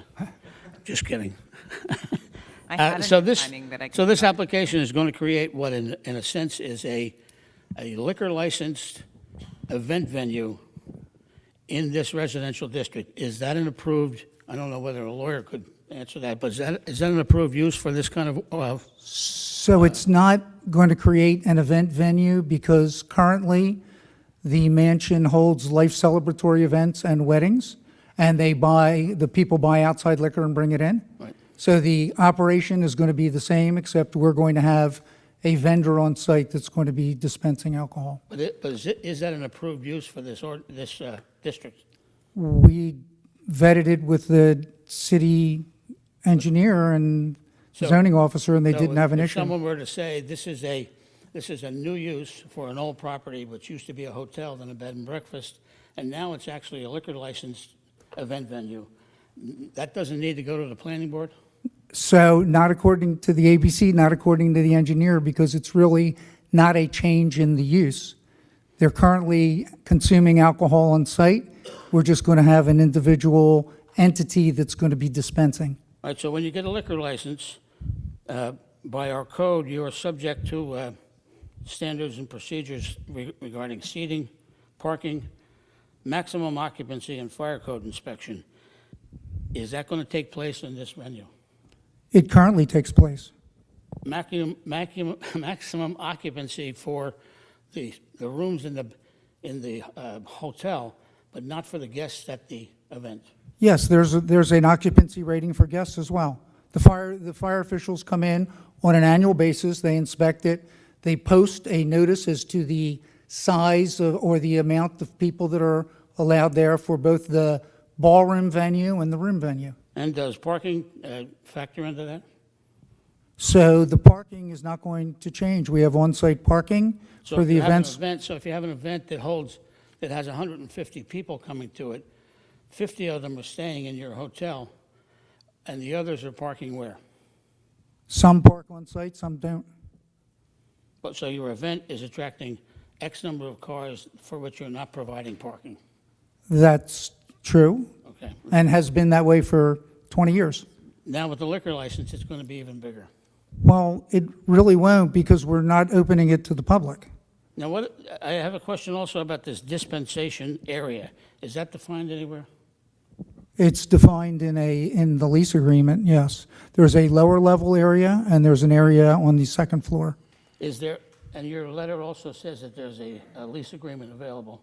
Has Yes, that been made available? the municipality has it and it's certainly available to anybody who wants it. Not to the public yet, all right? Yeah, the public can get it. It's Can clearly a you public send us this document. agreement? It's council received it. None of this was posted to the website just because there's some sensitive information in these applications. But if somebody wants to request a copy of the lease agreement, I have no problem providing it as long as Mr. Gillen Schwartz is okay with it. The lease agreement can be provided, yeah. Yeah. But there are social Right. security numbers and. Personal identifiers would be redacted, right? And so what does your proposal include that prevents this situation from becoming a Seaview Inn nightmare in the middle of our residential districts? So the restrictions that council is going to place on the license and the fact that we're operating under the same model we've had for the last 20 years, except that we'll be serving the alcohol as opposed to people buying it at a liquor store and bringing it in. And you're going to be also using room service? We will serve to the rooms. Okay. Right. I would recommend that the council probably ought to sit on this for a little bit because this doesn't look to me like it's a tightly packaged proposal. There's too many questions open and not enough answers. Thank you. Thank you. Do we have any other comment, and you can certainly respond, but do we have any other comments from the public? Ma'am?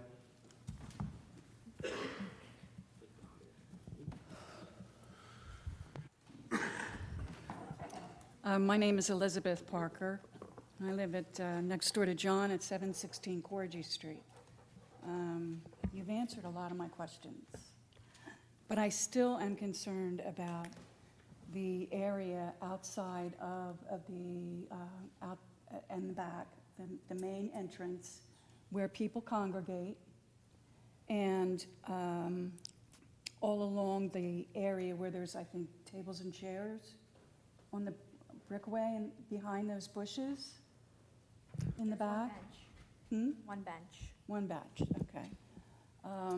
If the smoking area is moved, that's a great idea. But there's still people who are going to congregate there. And we have had to call on occasion and during some of the weddings, but not in the last couple of years, but we have called. So that's a main concern of mine, and I think that's the major concern right now. So relative to that, I'll try and keep this down here. Relative to that, we're happy to talk about moving the smoking area to a different location. If that, and by the post office was the suggestion, that seems fine. I don't know that we can stop people from walking on the grounds, but we can certainly encourage them to congregate in a different area. Right, that would be great. Yep. And now, will liquor be served, will there be someone going around offering liquor? Or do they go to the bar to get their drinks? So they will be going to the bar to get their drinks, but there will be, if it's an event, there will be table service as well, Like wine. Inside. right? Inside. Well, those are my comments. Thank you. Anyone else from the public like wish to speak at this time? Ellie?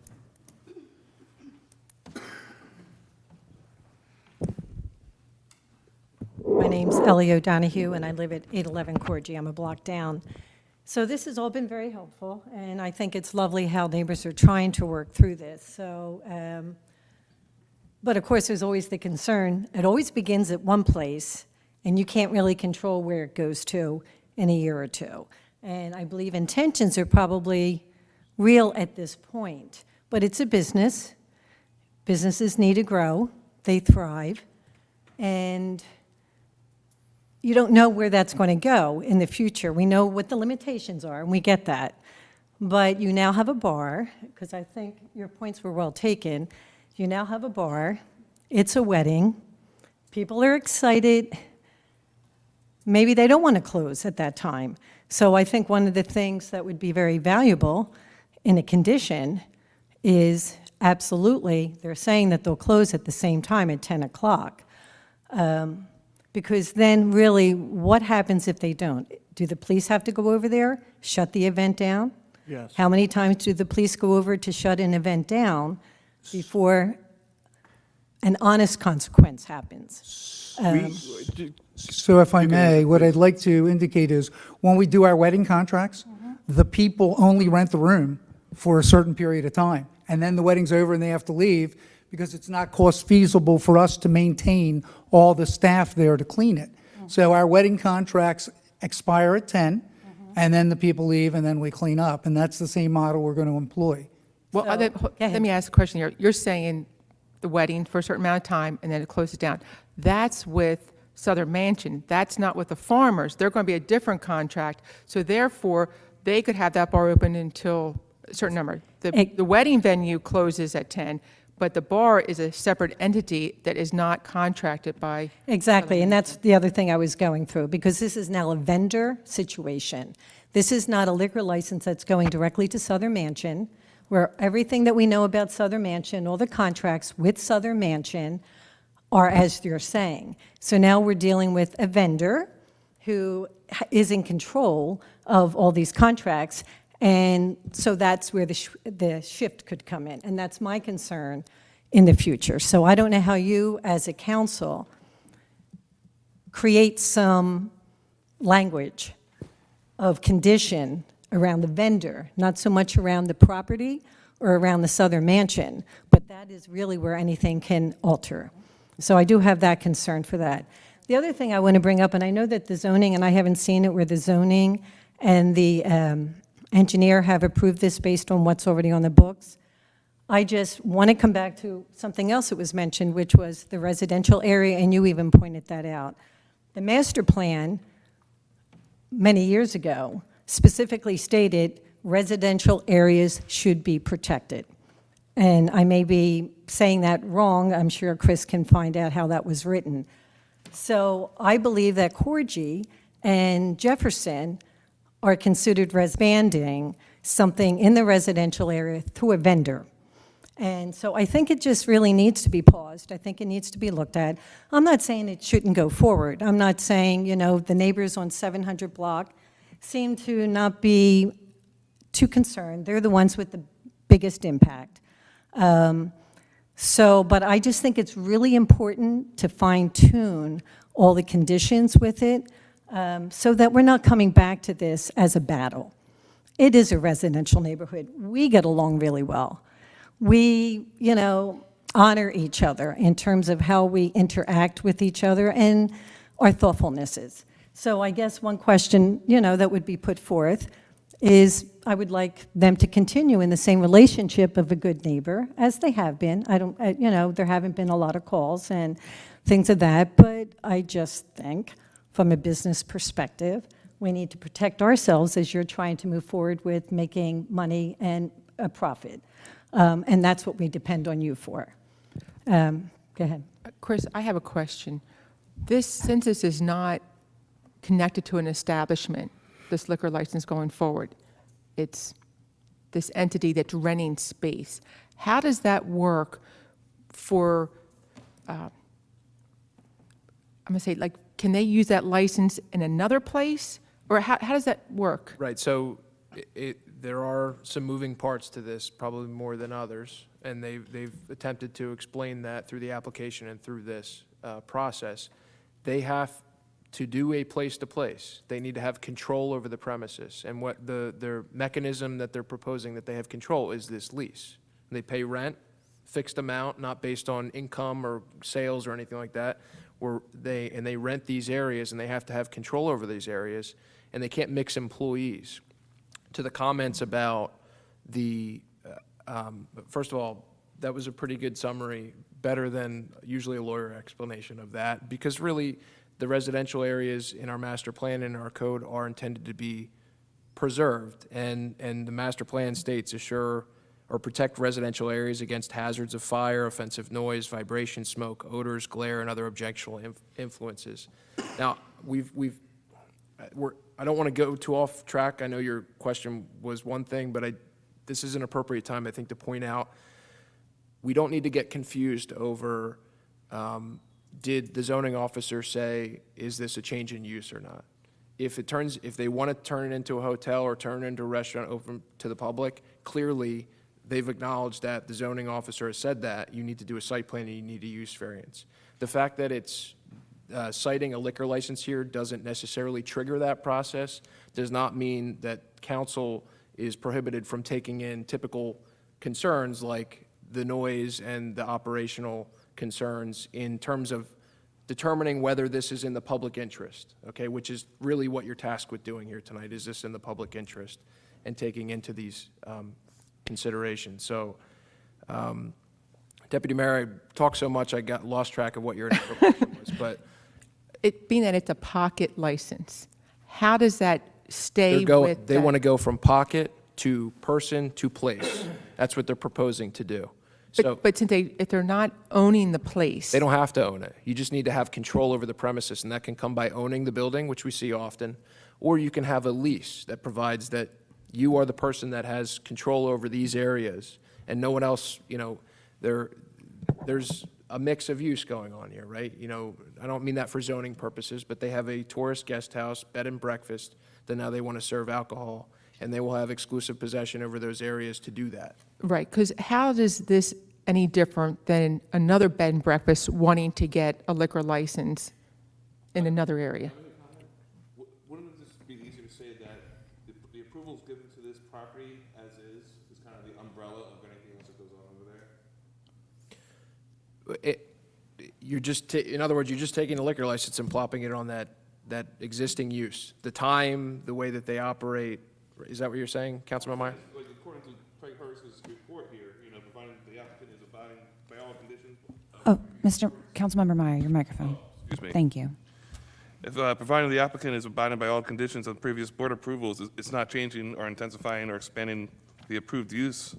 In his opinion, that the plenary liquor license can be permitted without site plan or affecting considerations of the site plan approval, which is already approved.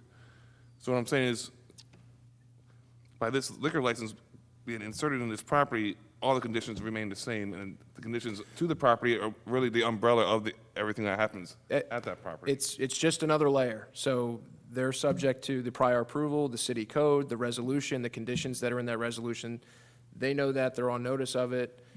That nothing council can do tonight would change that. All we can do is add to that. So if you approve a liquor license, you can impose additional conditions. So it's a new resolution with more conditions about operating and controlling the sale of alcoholic beverages. So, but, you know, things like smoking area, which in all likelihood would be utilized by people holding a cigar in one hand and a drink in the other, I think it's entirely reasonable for council to, and the applicants already indicated that they would agree to relocating that away from that area. And that's specifically addressed in the master plan that you just read. I do want to offer it to anyone else who wants to speak, but you did ask I just one- have one more question. Yes, but I do want to answer, one of the questions you asked was, you know, would the police get involved? And the answer is absolutely, the police would get involved. And two, the liquor license has to be renewed each year, correct? Correct. That's Okay, where my question okay. was. I just wanted to know, say that everything goes great and it's a win-win for everyone, which Right. would be the best thing. And But if there's a repercussion, if it doesn't go so well, there's opportunity to revoke this. There's just make opportunity it- to, and I'm sorry, Mayor. Go ahead, please, To, please. to revisit this every year. We saw, there was a lot of discussion about this issue because we had so many transfers. And a lot of the conditions don't change because the businesses don't change. But this would be a new license, and if there were issues, conditions could be reevaluated, and new ones could be created if there's issues that occur over the course Okay, of the so year. technically, the city could just say, you're no longer allowed to have the liquor license use there. Every year, you have to come up for renewal, and every year, council has to grant it. And every year, people have an opportunity to speak? That's correct. Okay. And I make Okay. this as a general comment, not to any Cape May business or anything, but I've been reading in the press, and you may have as well, there's been actually a lot of significant battles on renewals of liquor licenses over the last year for whatever reason. And I read the article, but I don't know all the details on it. But it's a real discussion, that, you know, do you renew some of these? Some of the more rowdy bars in South Jersey have gotten a lot of criticism, and there's been some strong discussion as to renewing, and some of which were renewed, but with further restrictions. So I just know that is this application, but all applications as well. Okay, all right, well, thanks. Mayor, if I may, so that it's clear, we're not going to be transforming the site into a rowdy bar. We don't have outdoor music. No. I just want to make sure that, and we have a substantial, because the concern is, how is it impacting the neighbors? We have a substantial buffer zone on our property between not only the property itself and the street, but the neighbors, and there's distance, there's multiple doors, this is going to be downstairs, there's, if you took a decibel meter there and gauged the people drinking at the bar at the property line, I will bet you that you will not get 20 decibels. I just want to be clear. I know you don't, you weren't saying this, but just Right. to be clear, I meant that the council has control beyond this evening. Absolutely, and you have an annual review of the license. Obviously, we're subject to noise complaints should there be an issue, but we don't intend to do a lot of this outside. It's going to continue. A lot of this will be silent. People will be ordering drinks in the room. There'll be a couple people sitting downstairs. There'll be a couple people sitting upstairs. It's not really going to vary because we have guests that are not part of these wedding functions, and we need to be considerate of them as well, and we don't want to lose their patronage. Any other comments from the public before we close public comment? Sir? Follow-up question, based on what you just said, is any guest in your hotel able to access the liquor license? Provided they're of age, yes. So, You mean bed or breakfast, right? yeah, any of the folks staying at the place, Yes. they can access that too. And the other question I didn't phrase properly was, I think, is the council's being asked to grant a liquor license for a location in a residential zone for which that's not a permitted use.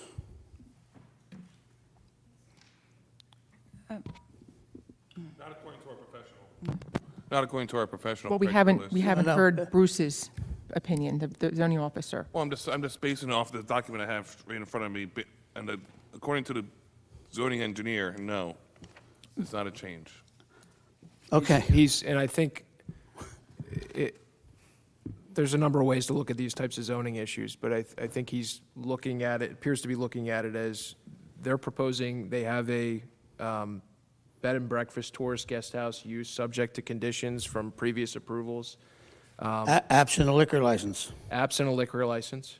And I think he's indicating that provided that use continues and the service of alcohol is limited to that use, meaning the people that stay there and that people can't walk in off the street and go to a bar, that's the lens that he's looking at it in terms of it's not a change of use. Now, if that swing open the doors like it's any other property with a liquor license and inviting people off the street, it's not that case now, but if that were to change, he's indicating very clearly, and the applicant acknowledges, that would trigger site plan and use variance application. But the very fact that you're asking for a license in a non-permitted zone does not trigger a zoning board review? That's a variance. Well, we Probably the have, same variance that the Washington Inn got. so, yeah, the liquor license part of it is, we have permitted commercial zones with bars, restaurants and that kind of thing. And, typically a bar, like, I'll just use the classic Cape May example. I mean, Seaview's the bar, right? You come into town and we can park in front and go walk into that Right. bar. That's not what they're proposing to do. They're proposing to have according to the zoning officer, a bed and breakfast that happens to have a liquor license and can serve to its guests. So if you're staying there, Right. you can And it's go good to to their hear bar. that you're not going to use, the public's not going to use this. So they're not going to access this facility at all. Yes, it's not going to be open to the public. Okay. And there will not be packaged goods sales either, correct? No, there's not packaged That's goods. permitted under the plenary license. Right, no, there's not going to be packaged goods sales going out of the place. Okay. All right. Your call. Thank you. Can I make a Yeah, comment, please. Sir, you're next. According to Craig's report, it says zoning requirements. This site is located in a RS residential seasonal zoning district in a historic zoning district. During previous site plan application, the project was previously considered a tourist guest house, which is permitted use in this district. Okay, thank you. Sir? Thank you. Just turn on that light, sorry, John. You just hit the button. Yep. And if you could please better? state your name again. John Lynch. Thank you. You may have to repeat things, because when I moved into Cape May 12 years ago, I could hear, but the decibels have been incredible. I can't hear a thing anymore.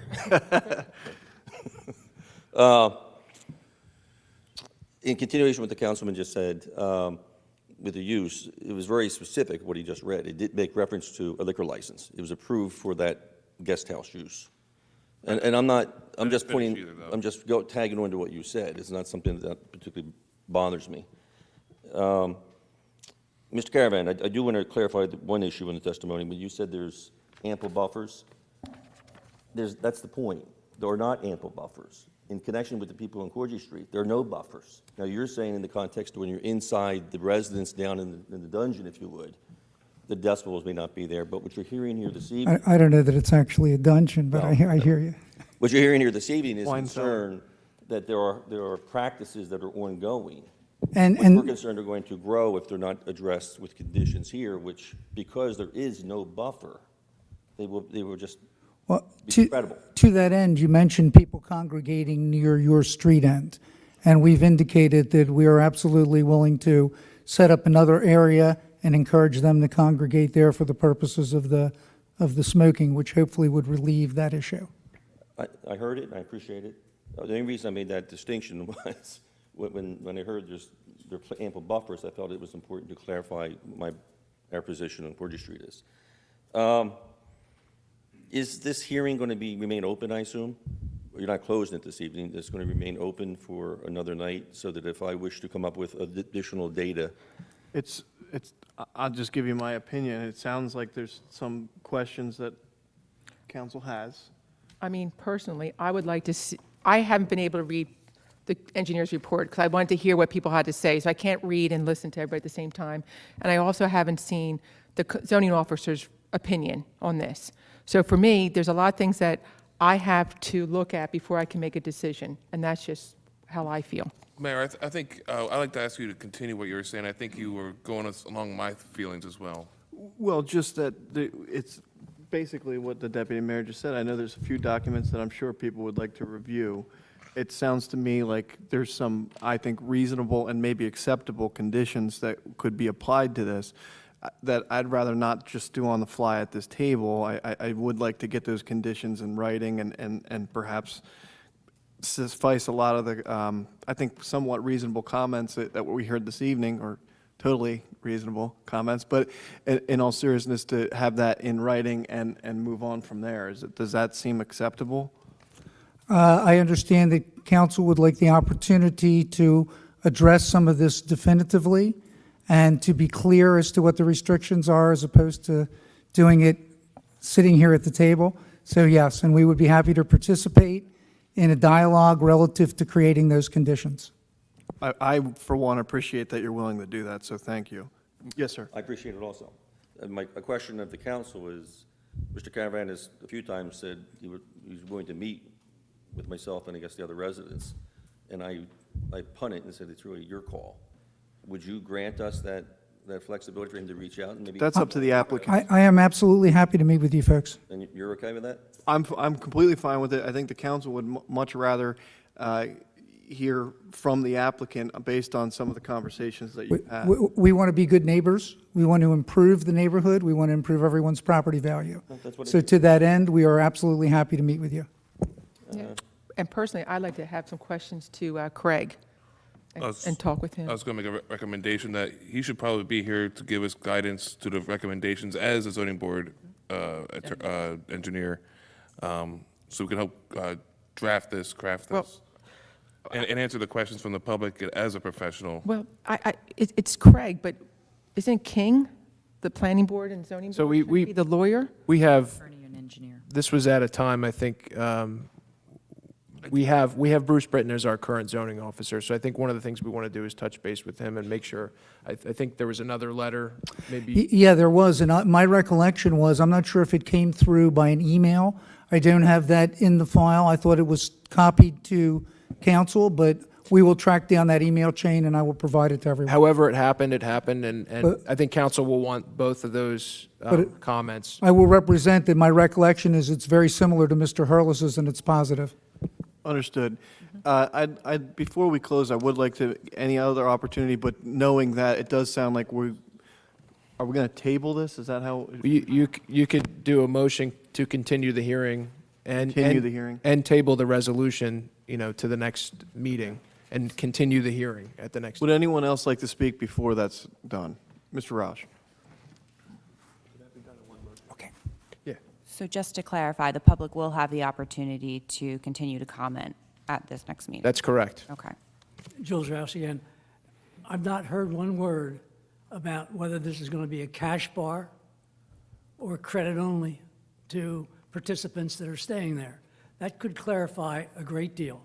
The other issue is, we've heard the solicitor, or the attorney for the applicant, talk about they have to be guests. That doesn't mean they've got to be resident guests, because Mr. Crowley talked about the same thing, but at a different context.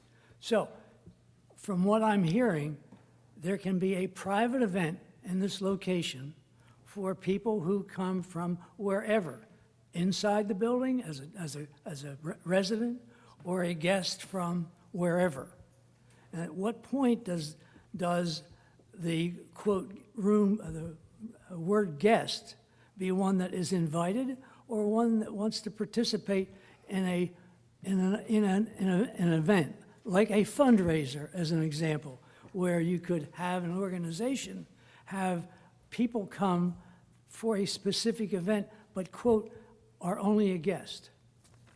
Thank you. So that's pretty much what's happening there now. You have life celebratory events, you have weddings, and those individuals do not stay the night, and after the event is over, they are not entitled to come and sit at the bar. room guests would be entitled to room service and to sit at the bar, but no members from the public that are not there for that specific event, which is finite in point in time, because we have contracts with all these people. It's like a 2-hour, 3-hour window, and then they leave. They have no more privileges at the bar. So I just clarify, because you're saying somebody comes for a wedding, the wedding's done at 10 o'clock. Those people are not allowed to go sit at the bar and have a No, drink? the room is then closed and they clean it. I mean, So the bar's not going to stay open? the bar won't stay open past that for the guests of the wedding. Well, They're all how are they going- going to monitor if you're a guest at the wedding or if you're a guest in the hotel? The guests have room keys. Or like Mr. Roush said, it's charged to the room, I guess. Right. And as to the distinction between cash or credit, I mean, people can go by either cash or credit. I mean, we're not agreeing to any limitation there. So she's saying you can't charge to the room? Well, if it's going to Southern Mansion, 'cause Separate then it would be entities. going into them. But the- We but- have to have it separate. But the room key is the designator that they are a guest, yeah. So how do you do room service then? Well, The room service would just be paid to the bar? Right, it gets paid they collect it at the time of delivery. They can't share revenues. Okay. And the lease is pretty clear, and our conditions have indicated that too, that there will be absolutely no sharing of revenue. Just so because I wasn't exactly sure cash or credit, the credit would go to the bar, Everything goes to the bar. okay. So even for special events, that would be a separate charge? How do they do it if, like, you have open bar with the special event? So they would be logged in, and at the end of the night, the event would pay the bar. Okay. Can I ask one question of our solicitor? Is guest defined in the zoning code? Guest. I can look, but what's the context for that? Just the question that we just heard, what defines guest? And I'm not trying to, I think we all know what it's supposed to mean. So we are agreeing for the purpose of this hearing and the purpose of this approval that guests would be people actively staying at the mansion, or they would be a guest of the party, at which point their guest status terminates at the end of the event. Understood. You should have heard the conversation of us defining what a seat was in a restaurant for I know months. there's a lot of confusion out there in society about definitions now, so. But I do want to be clear, it is a long discussion that we've had in the past, so. So, and based on that, just to summarize a few things that we discussed tonight, and I think maybe what council would like to see for their decision-making when this comes up for hearing at the next time.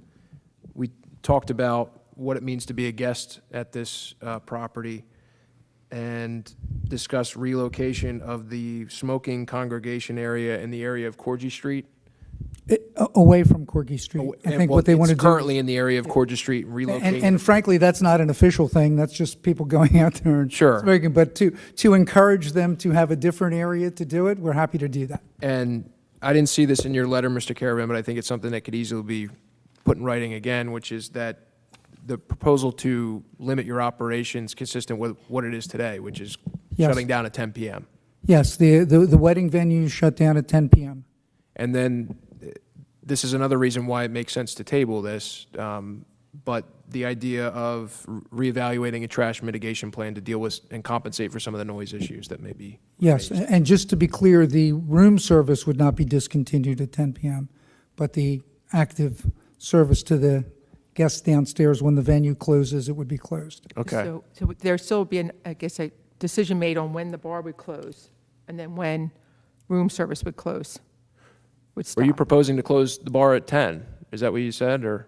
So what I'm saying is, relative to patrons that are there for the purpose of an event, the venue will close at 10, it'll be cleaned up. Can guests come and get liquor after that? Yes, and we'll be guided by whatever your restrictions are with regard to room guests, but I don't imagine that trade is going to be significant. And that's where, I'll just point out to council, we have similar conditions about outside activities. And that's, something that could be discussed with the neighbors, but council could also come up with their own reasonable condition on that, if that's what The you'd only, like the to only do. thing I would mention is that if this was a zoning application, and I'm not saying that it should be, but if it was, things like trash would be addressed. And frankly, I'm not the expert when it comes to how trash should or should not be collected and things like that. If that's something that's going to be a condition, who is defining that? The zoning officer? Or? The idea, and this is why I'm summarizing this now, not Right. next time, is to say, I think it would be wise for the applicant to make a proposal and describe what they're planning to do with regard to that to council, so that you have a plan in your hands to look at and review, rather than not come up with one at the table, but these are the concerns, how do you intend to address Even for them? next time, I don't want to have to come up with a trash plan at the table. That Well, should be. it's less so a trash plan and more of worrying about the sound and the noise that's generated Correct. by that. So Right, and some of that is limited, obviously, by practical considerations, because there's a commercial pickup. Absolutely. They have to be able to access the bins to remove them, so, but within reason, we're happy to cooperate. Fine. But you and the neighbors, the applicant and neighbors can get together, and that's where the problem seems to be. If you folks get together, have a discussion, I would expect if you come back next time, you can make clear what you've agreed to do, and they can come up and say, yes, we're good with their plan. And I am happy to have those discussions. And That's great. it Do we have a should. motion? I'd like to add just one more thing. I would like to have Craig Hurlis here, because when it comes to trash, when it comes to sound, outdoor use, or any use of this property, he's the one that has the guidance for us, what's traditionally done for businesses and residents around town. I agree. And then I'd like to have him here also to defend his opinion that this is not a change in use. So that way the public gets a fair answer instead of just this 3-page report that's in front of me. And can we also ask for a site plan in addition to a floor plan? I don't know how many seats you're looking at in the bar area. Are there going to be tables? So normally, what the ABC requires is some sort of graphic drawing. They don't require a professional drawing, but we can do that so that you have an idea of what it is. Right. How many seats are proposed at the bar as well as in the area around the bar? As to the exact seating of the bar, because it's not a very large bar from my recollection, but I would be remiss if I represented that without looking at it, yeah. Okay. If you could submit that. The way It- Marion Inn was probably. But Council, it depends, oh, go ahead, I'm sorry. but it depends on the area that you're looking at. Are you going to have tables there So as well? the area that we are looking to place the bar is going to be comparable in size to the way the Marion Inn was. We're replacing this bar, it's in sections. We're going to put it together to fit our area. Our area may be a little bit smaller, but if you recall, that was not a particularly huge bar. If you've ever tried to get a seat there on a Saturday night. Okay. I think you can see why some of the folks on Corgi Street are concerned about noise, because they're leaving right at 8 o'clock. I think they may be going to bed, but, okay, do we Mayor, have may a motion? Make Yes. one point here.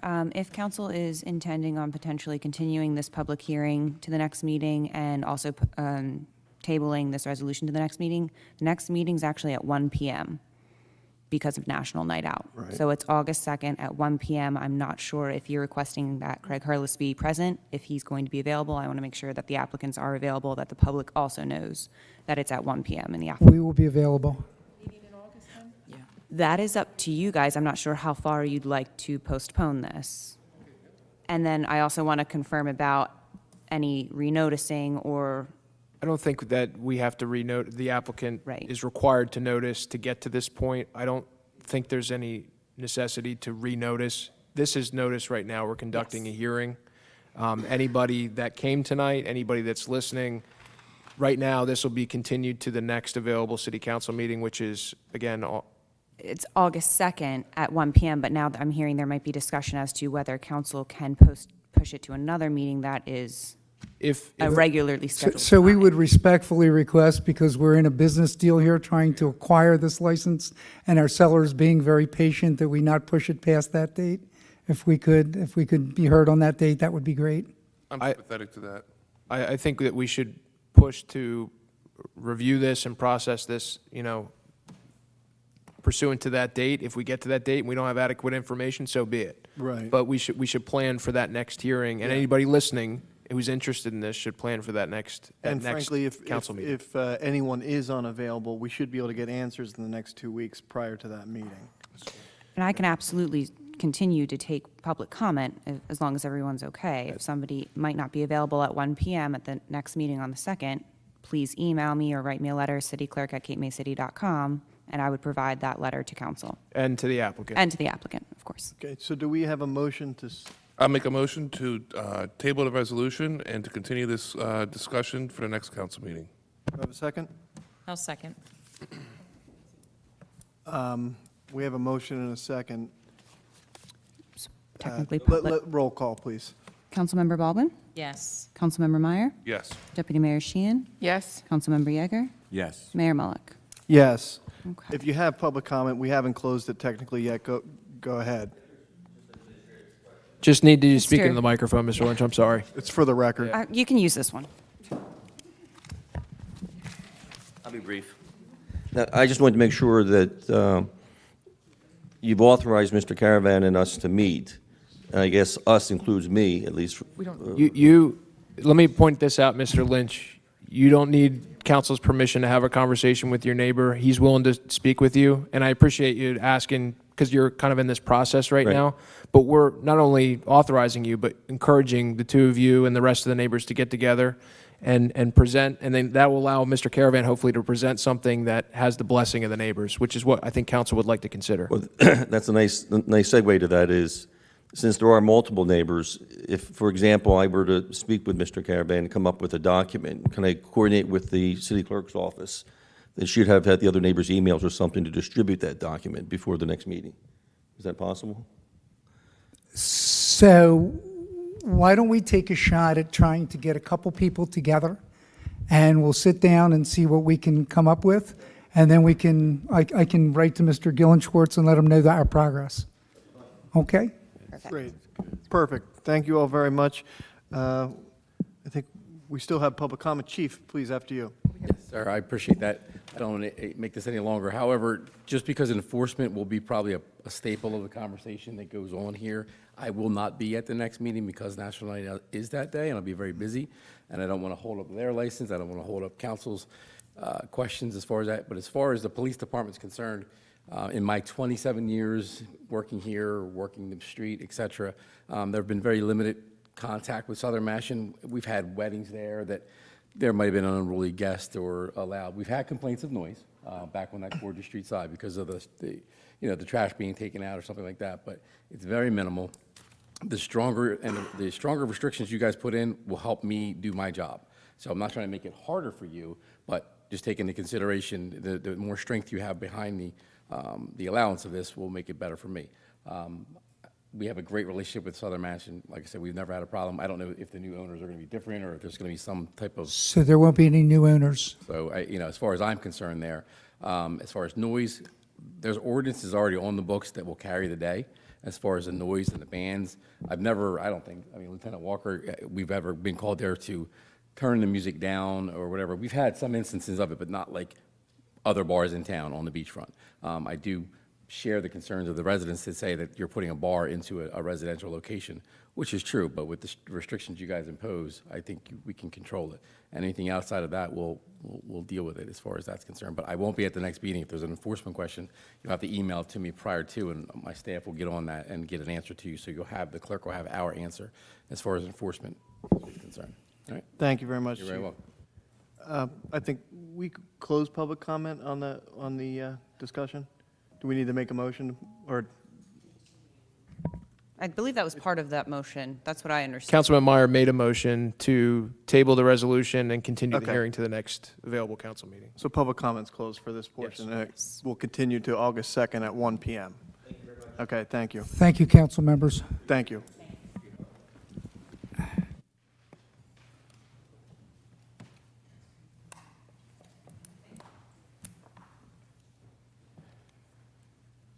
All right, Council, next we have a discussion on city manager interviews. Questions, comments? I just have some comments. To give some background on this, in 2020, Mike Voll was hired as an interim city manager, and I was told at the time that we were going to go out to interview, advertise an interview for the position, and that it was just interim. At that time in 2020, it was told, oh, if we give them the contract, the next time we'll interview and advertise for the position. The next year came around, there was no interviewing or advertising for position. The contract was given to Mr. Voll towards the end of the year, and his contract is up on December 30th. So my question tonight is, are we going to advertise an interview for the city manager's job? And if not, let's start his contract discussions now and not wait till the end of the year. Okay, I'll just say, we have discussed this, but, and that's fine. I'm going to bring up a basic point. We have an election in November with 4 members that are going to be challenged or not challenged or whatever, but there's going to be 4 people running for office.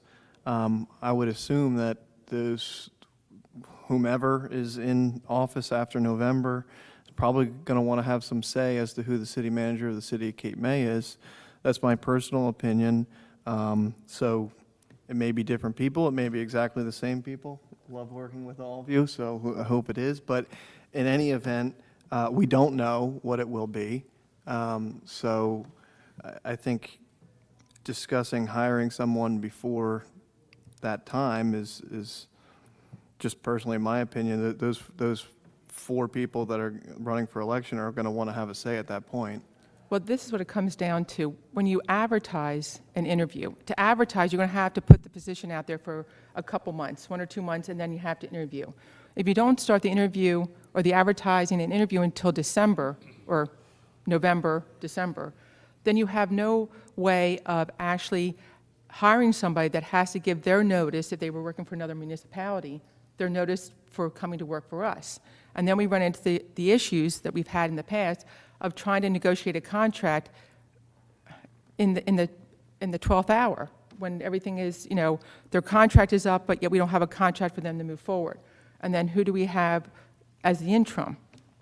That's where, I'm suggesting if we're going to move forward, we advertise an interview or start at least advertise and start the interview process in November. At least you advertised already, and then we can make a decision at that time.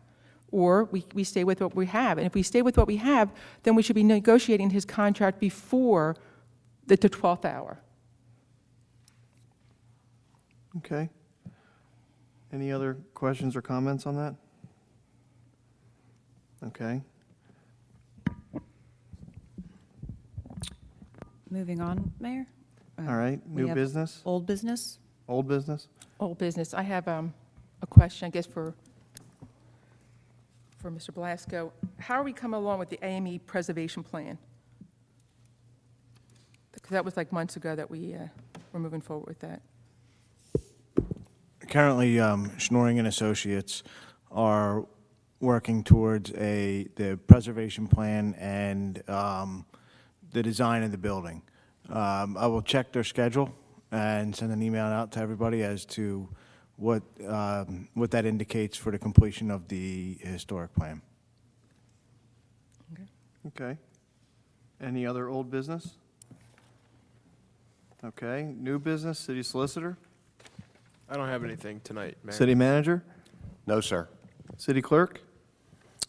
I was going to announce that the next meeting is at 1 p.m., but I believe we made that very clear. Okay. Nothing, Mayor. All right, council member Baldwin?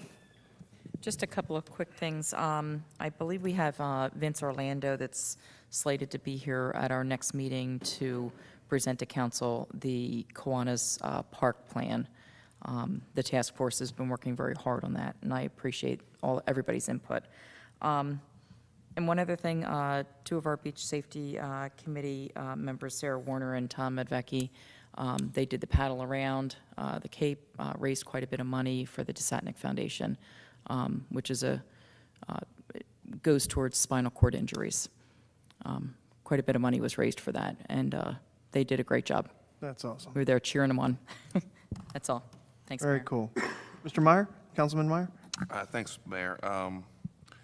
We had some discussions about this today, and just the other day I was thinking about it to myself, and I could be wrong, but my perception is that the bar scene in Cape May has definitely matured over the last 8 years or so. You know, it's not the same. You don't see the European night. You don't see Terrible Tuesdays in Cape May anymore.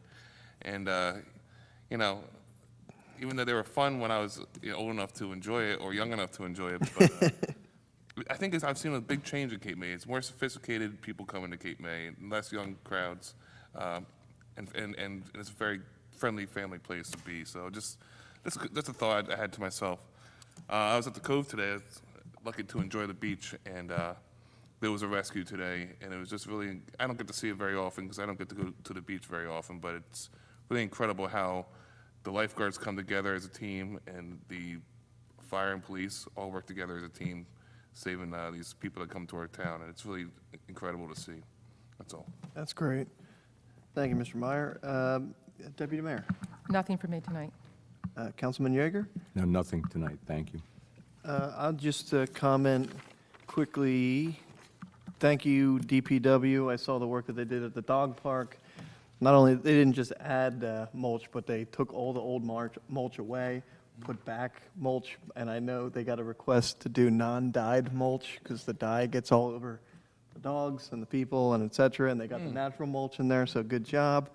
You may have noticed, of course, the AME Church is starting some of the construction. Even tonight, actually probably now, they're doing line striping at the top of Lafayette Street and the... Right, and Washington Street. You'll see all the crosswalks were redone, even the crosswalks in Continental style across from the Seaview and a couple other spots. But also, the speed limit is written right on the street. We're obviously with trying to get the message across, people coming into town to slow down. Also, we have you mentioned the Cove. We had a request, and I'm happy to hear that the Public Works is looking at putting in a foot wash station and a shower at the Cove, which I know they've been looking for a long time. So I appreciate them getting that done, and maybe the next 2 weeks or so. But that's great news. That's all I have this evening. Open it up for public comment. Anyone wishing to speak? Come on up.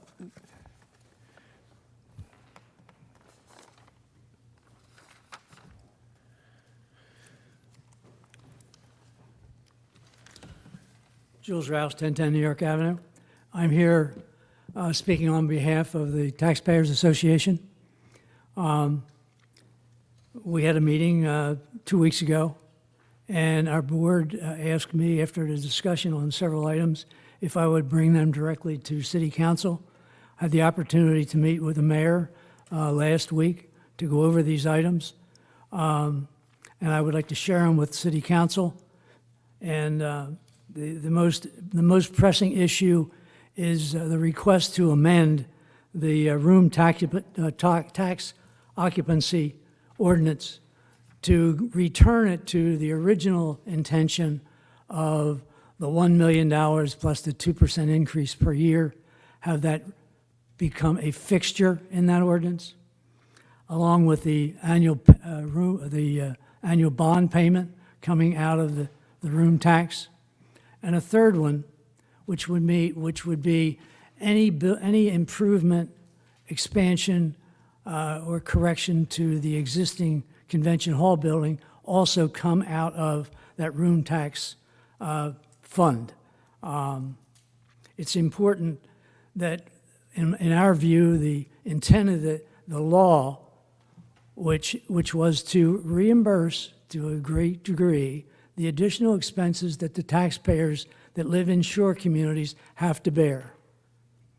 So that was our first and most important, yes. Can I just comment on that? You are probably aware that the MTRAC committee came up with putting that ordinance together as a recommendation to council. Would you be willing to represent the Taxpayers Association to MTRAC so that you can work together to give us a recommendation? Certainly. Okay, perfect, thank you. The next item that we discussed is the COA money. This thing has been languishing now for I don't know how many years.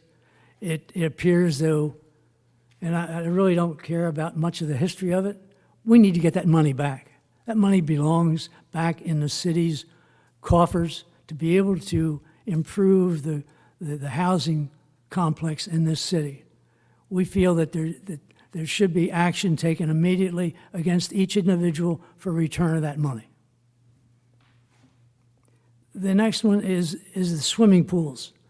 This issue of swimming pools is becoming a greater and greater problem because there's more people who want to do it and have a pool because it increases the rent potential extremely. And I'm not familiar with the word and words that determine how much lot coverage or what portion of the pool or the pool walk around is included in lot coverage. I'd like to see all of that be included in lot coverage so that we don't end up with a bunch of swimming pools that have no control. They can put them wherever they want as long as they meet setbacks. We all know we need a desal plan, whether it's an addition or an entirely new plan. We believe it would be, Can I ask the Certainly. solicitor just a quick question on that? While he continues, I believe pools are 100% lot coverage. Could you look that up for a moment? Thank you. I can Continue. tell you from experience that they definitely are. Okay. They're 100%, and it's from the coping out. It's not just the pool Not just the pool itself, itself. but it's the coping. you know, when you, s- From the coping, the area of the pool measured with the coping included is what is calculated for lot coverage. but that And does it's not include the apron, is that correct? Let's let him confirm no. that, and you continue. Okay. He's going to look it up. Yeah, Right. Because of our need for a desal plant, we think it would be in the city's best interest to create a moratorium at this point, right now, to limit any new construction, to also limit any new swimming pool being served by water, and also any new sprinkler system. We need to conserve our water. We're going to need more of it this month and next month. And to ask the state for approval and for grant money and whatever for a new plant, and we don't have a moratorium yet, it seems to me to be a bit Say no more. disjunction. I understand what you're saying. Thank you. We also talked about the need for control of the dumpsters that are on the streets. We have one that's almost in front of the Convention Hall. It seems like it's been there forever. We've talked about the contractors list before. We think it's important that we change some of the characteristics in the town that are causing some issues. There was another request, and I know the mayor has spoken about this before, is having some form of ambassador program where teenagers or seniors are given an appropriate shirt and maybe a pith helmet to walk the mall, to walk the promenade. When there's a violation, be able to represent the city, indicate what it is that we want our rules followed, give them a small card that defines those regulations. We think it's a great job what's happening with today. I know for the last 2 or 3 days you've been relining a lot of the town. That's really important. We also think it's important that the yellow no parking areas at all the intersections and fire hydrants, they also need to be done because we're having a significant number of people from out of town that are parking wherever they see a vacant space. And a lot of times they either don't see the yellow or they don't know what the yellow means. And, Mr. Vole, request for looking at the curbs and any of the fire hydrants. Could we look into that? Absolutely. Okay. And Mayor, it has been 5 minutes. Okay, thank you. Another issue, the Washington Street Mall has not had any increase in rents in over 10 years. We all know how many people come to the city for outside dining. That's city-owned property. We're in the ownership. We should be paid commensurate with the value of that that land being leased to the restaurants, if we feel it's incumbent on the city to be a little more manageable, managing that asset. The only other item is the police enforcement of the lawn care companies. Those ladies and gentlemen feel they can park wherever they want, whenever they want, however they want, without any regards to cones, the distance that they're away from intersections. And at this point, something's got to be done or we're going to have a serious accident. I represent the TPA, and I think these items are significant to improve our lifestyle in the city, and I appreciate the opportunity. Thank you. Thank you. And I just want to make a comment concerning the landscapers. What I see, they're even parking the wrong way, and they're not even just a truck. It's a truck, a trailer, parking the wrong way, and they're really causing some issues. Along with a lot of these construction of homes, these builders are parking the wrong way. Can't they just, I mean, I had a call about, there's all these spots that are open, and the guys park in front of the fire hydrant, right? I mean, it was like, you have a block in front of you and a block behind you and everything on the other side, and they actually parked in front of the fire hydrant. At the same time, the firemen were responding to a call on the other side of the street. You know, it's like, you never know when the firemen are going to need that hydrant, and we got to make sure that people are not parking in front of the hydrants. right. Okay. A copy of the list that I gave on there last week. Thank you. Happy to share that with council and the administration. Thank you. Thank you. Any other comments from the public? Mr. Crowley? Won't take too long. Some people think Jules and I are joined at the hip, but let me take the opportunity to tell you that that's not always the case. So let me put on the record some comments regarding the occupancy tax, which, Mr. as you Crowley, can you indicated, please state your came name and from the- address? What? Can you please state your name and address for us? My name and address is Dennis Crowley of 806 Fourth time this evening. 806 Lafayette Street in Cape May, New Jersey. The zip code is 08204. A couple issues were raised, and I want to put them on the record simply for your background, because the issue of the occupancy tax revenues and its use, I have to disagree with the notion that it was for tax relief. The original statute creating the occupancy tax, and I can quote from this, requires that revenue from the occupancy tax be dedicated to State Council of the Arts, New Jersey Historical Commission, New Jersey Commerce and Economic Growth Commission, for advertising and promotion of tourism, and to New Jersey Central Trust. So the genesis of the occupancy tax was to provide funds for culture, arts, historical preservation, and tourism. It got to Cape May with the same set of requirements. So when we reviewed the issue of occupancy tax, we being the MTRAC committee, we recommended quite strongly that you're going to generate upwards of $2 million extra new dollars for the occupancy tax. Mike, you remember this discussion. And that's coming true.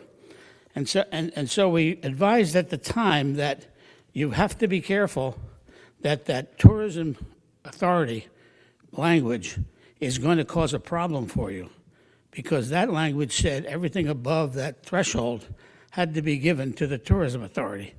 And that was okay when it was a couple 100,000 over, but when you're talking 1.8 million over, then you got a real problem with distribution of funds, because those funds are probably better spent in other ways. So our recommendation at the MTRAC committee was to remove that hog tie to the million and leave in the language, which you did leave in, because the tourism authority has 11 other sources of revenue in our statute that generates funds for their support. The catch-all language, I referred to it as the safety valve language back in July of 2021. That safety valve language was there in the original act, and it's in the new one. So this is really a fiscal mechanism to most effectively and completely distribute funds where they're needed. It's always been, that $1 million threshold was always coming from there. It will continue to come from there, and more so because you're going to dedicate a lot more of that money to the the purposes of your agenda, which is the city's improvement. So I don't really, the MTRAC is very much opposed to not adopting that ordinance because you're going to get yourself in fiscal trouble. Because when the revenue is there in the accounts and it's upwards of millions of dollars, you're going to have a feeding frenzy for the folks who think it's theirs, and it's really not. It's ours. So you need to make sure that that temptation is removed from your ordinance, and I think that's what the ordinance does. That's why we recommended it. It makes good fiscal sense. We'll talk to the TPA about this, and We're going to reattach you guys at the hip. we'll talk to the TPA about it, but I think from the perspective of MTRAC, it's the wrong thing to oppose that ordinance. Thank you. Thank you very much. Any other public comment? Motion to adjourn? Oh, I'm sorry, pardon me, I'm sorry. I'll just keep it brief. Keep, I'm actually here just to, I usually watch the meetings, but I Ma'am, wanted to I'm come sorry. down tonight. Whoop. Could you please state your name and Oh, address? sorry. for- Terry Diabaldi, 537 Bank Street, Cape May, 08204. I'm just here really to thank the administration here, from Lorraine to Mike to Zach, even Shane, that I haven't really talked to, haven't corresponded much with Deputy Mayor. But Shane, the reason why I wanted to thank everybody on behalf of the Bike Committee, Bike and Pedestrian Committee, as well as myself personally as a biker around town, as well as the Police Department. We've been meeting. Mike has been making great strides with the city, even being new and getting his feet wet. And I just wanted to commend everybody for their support. And I know that the city's going to be seeing, the tourists are going to be seeing a lot of difference with bike safety, pedestrian safety. And in defense of the police department, in getting to know Chief Fastraw more, is learning that because they are understaffed, it makes it very difficult for more enforcement. We all do, and even the committee was saying, we need enforcement, we need enforcement. But I just read an article today, which I've been reading a lot, about bike safety, pedestrian safety, is number one, getting education out there. We've contacted Casey at the communities, at the convention center. They're putting 1.5, 2-minute little video blurbs at the movie night on bike safety. I just sent another one. She's been very supportive of that. And so that's education. We need to talk it up to our friends that bike and to get them to abide the law and to wear helmets and to be cautious. And then the last thing is enforcement. If we can get the education and cooperation from everybody, then enforcement would follow up with that. Thank you. thank you, Terry. And I know we have a lot more work to do, but we appreciate that, thank you. Okay, close public comment, motion to adjourn? All right, the time is 8:31. 8:31. Thank you, everyone, have a wonderful evening. Just seems late.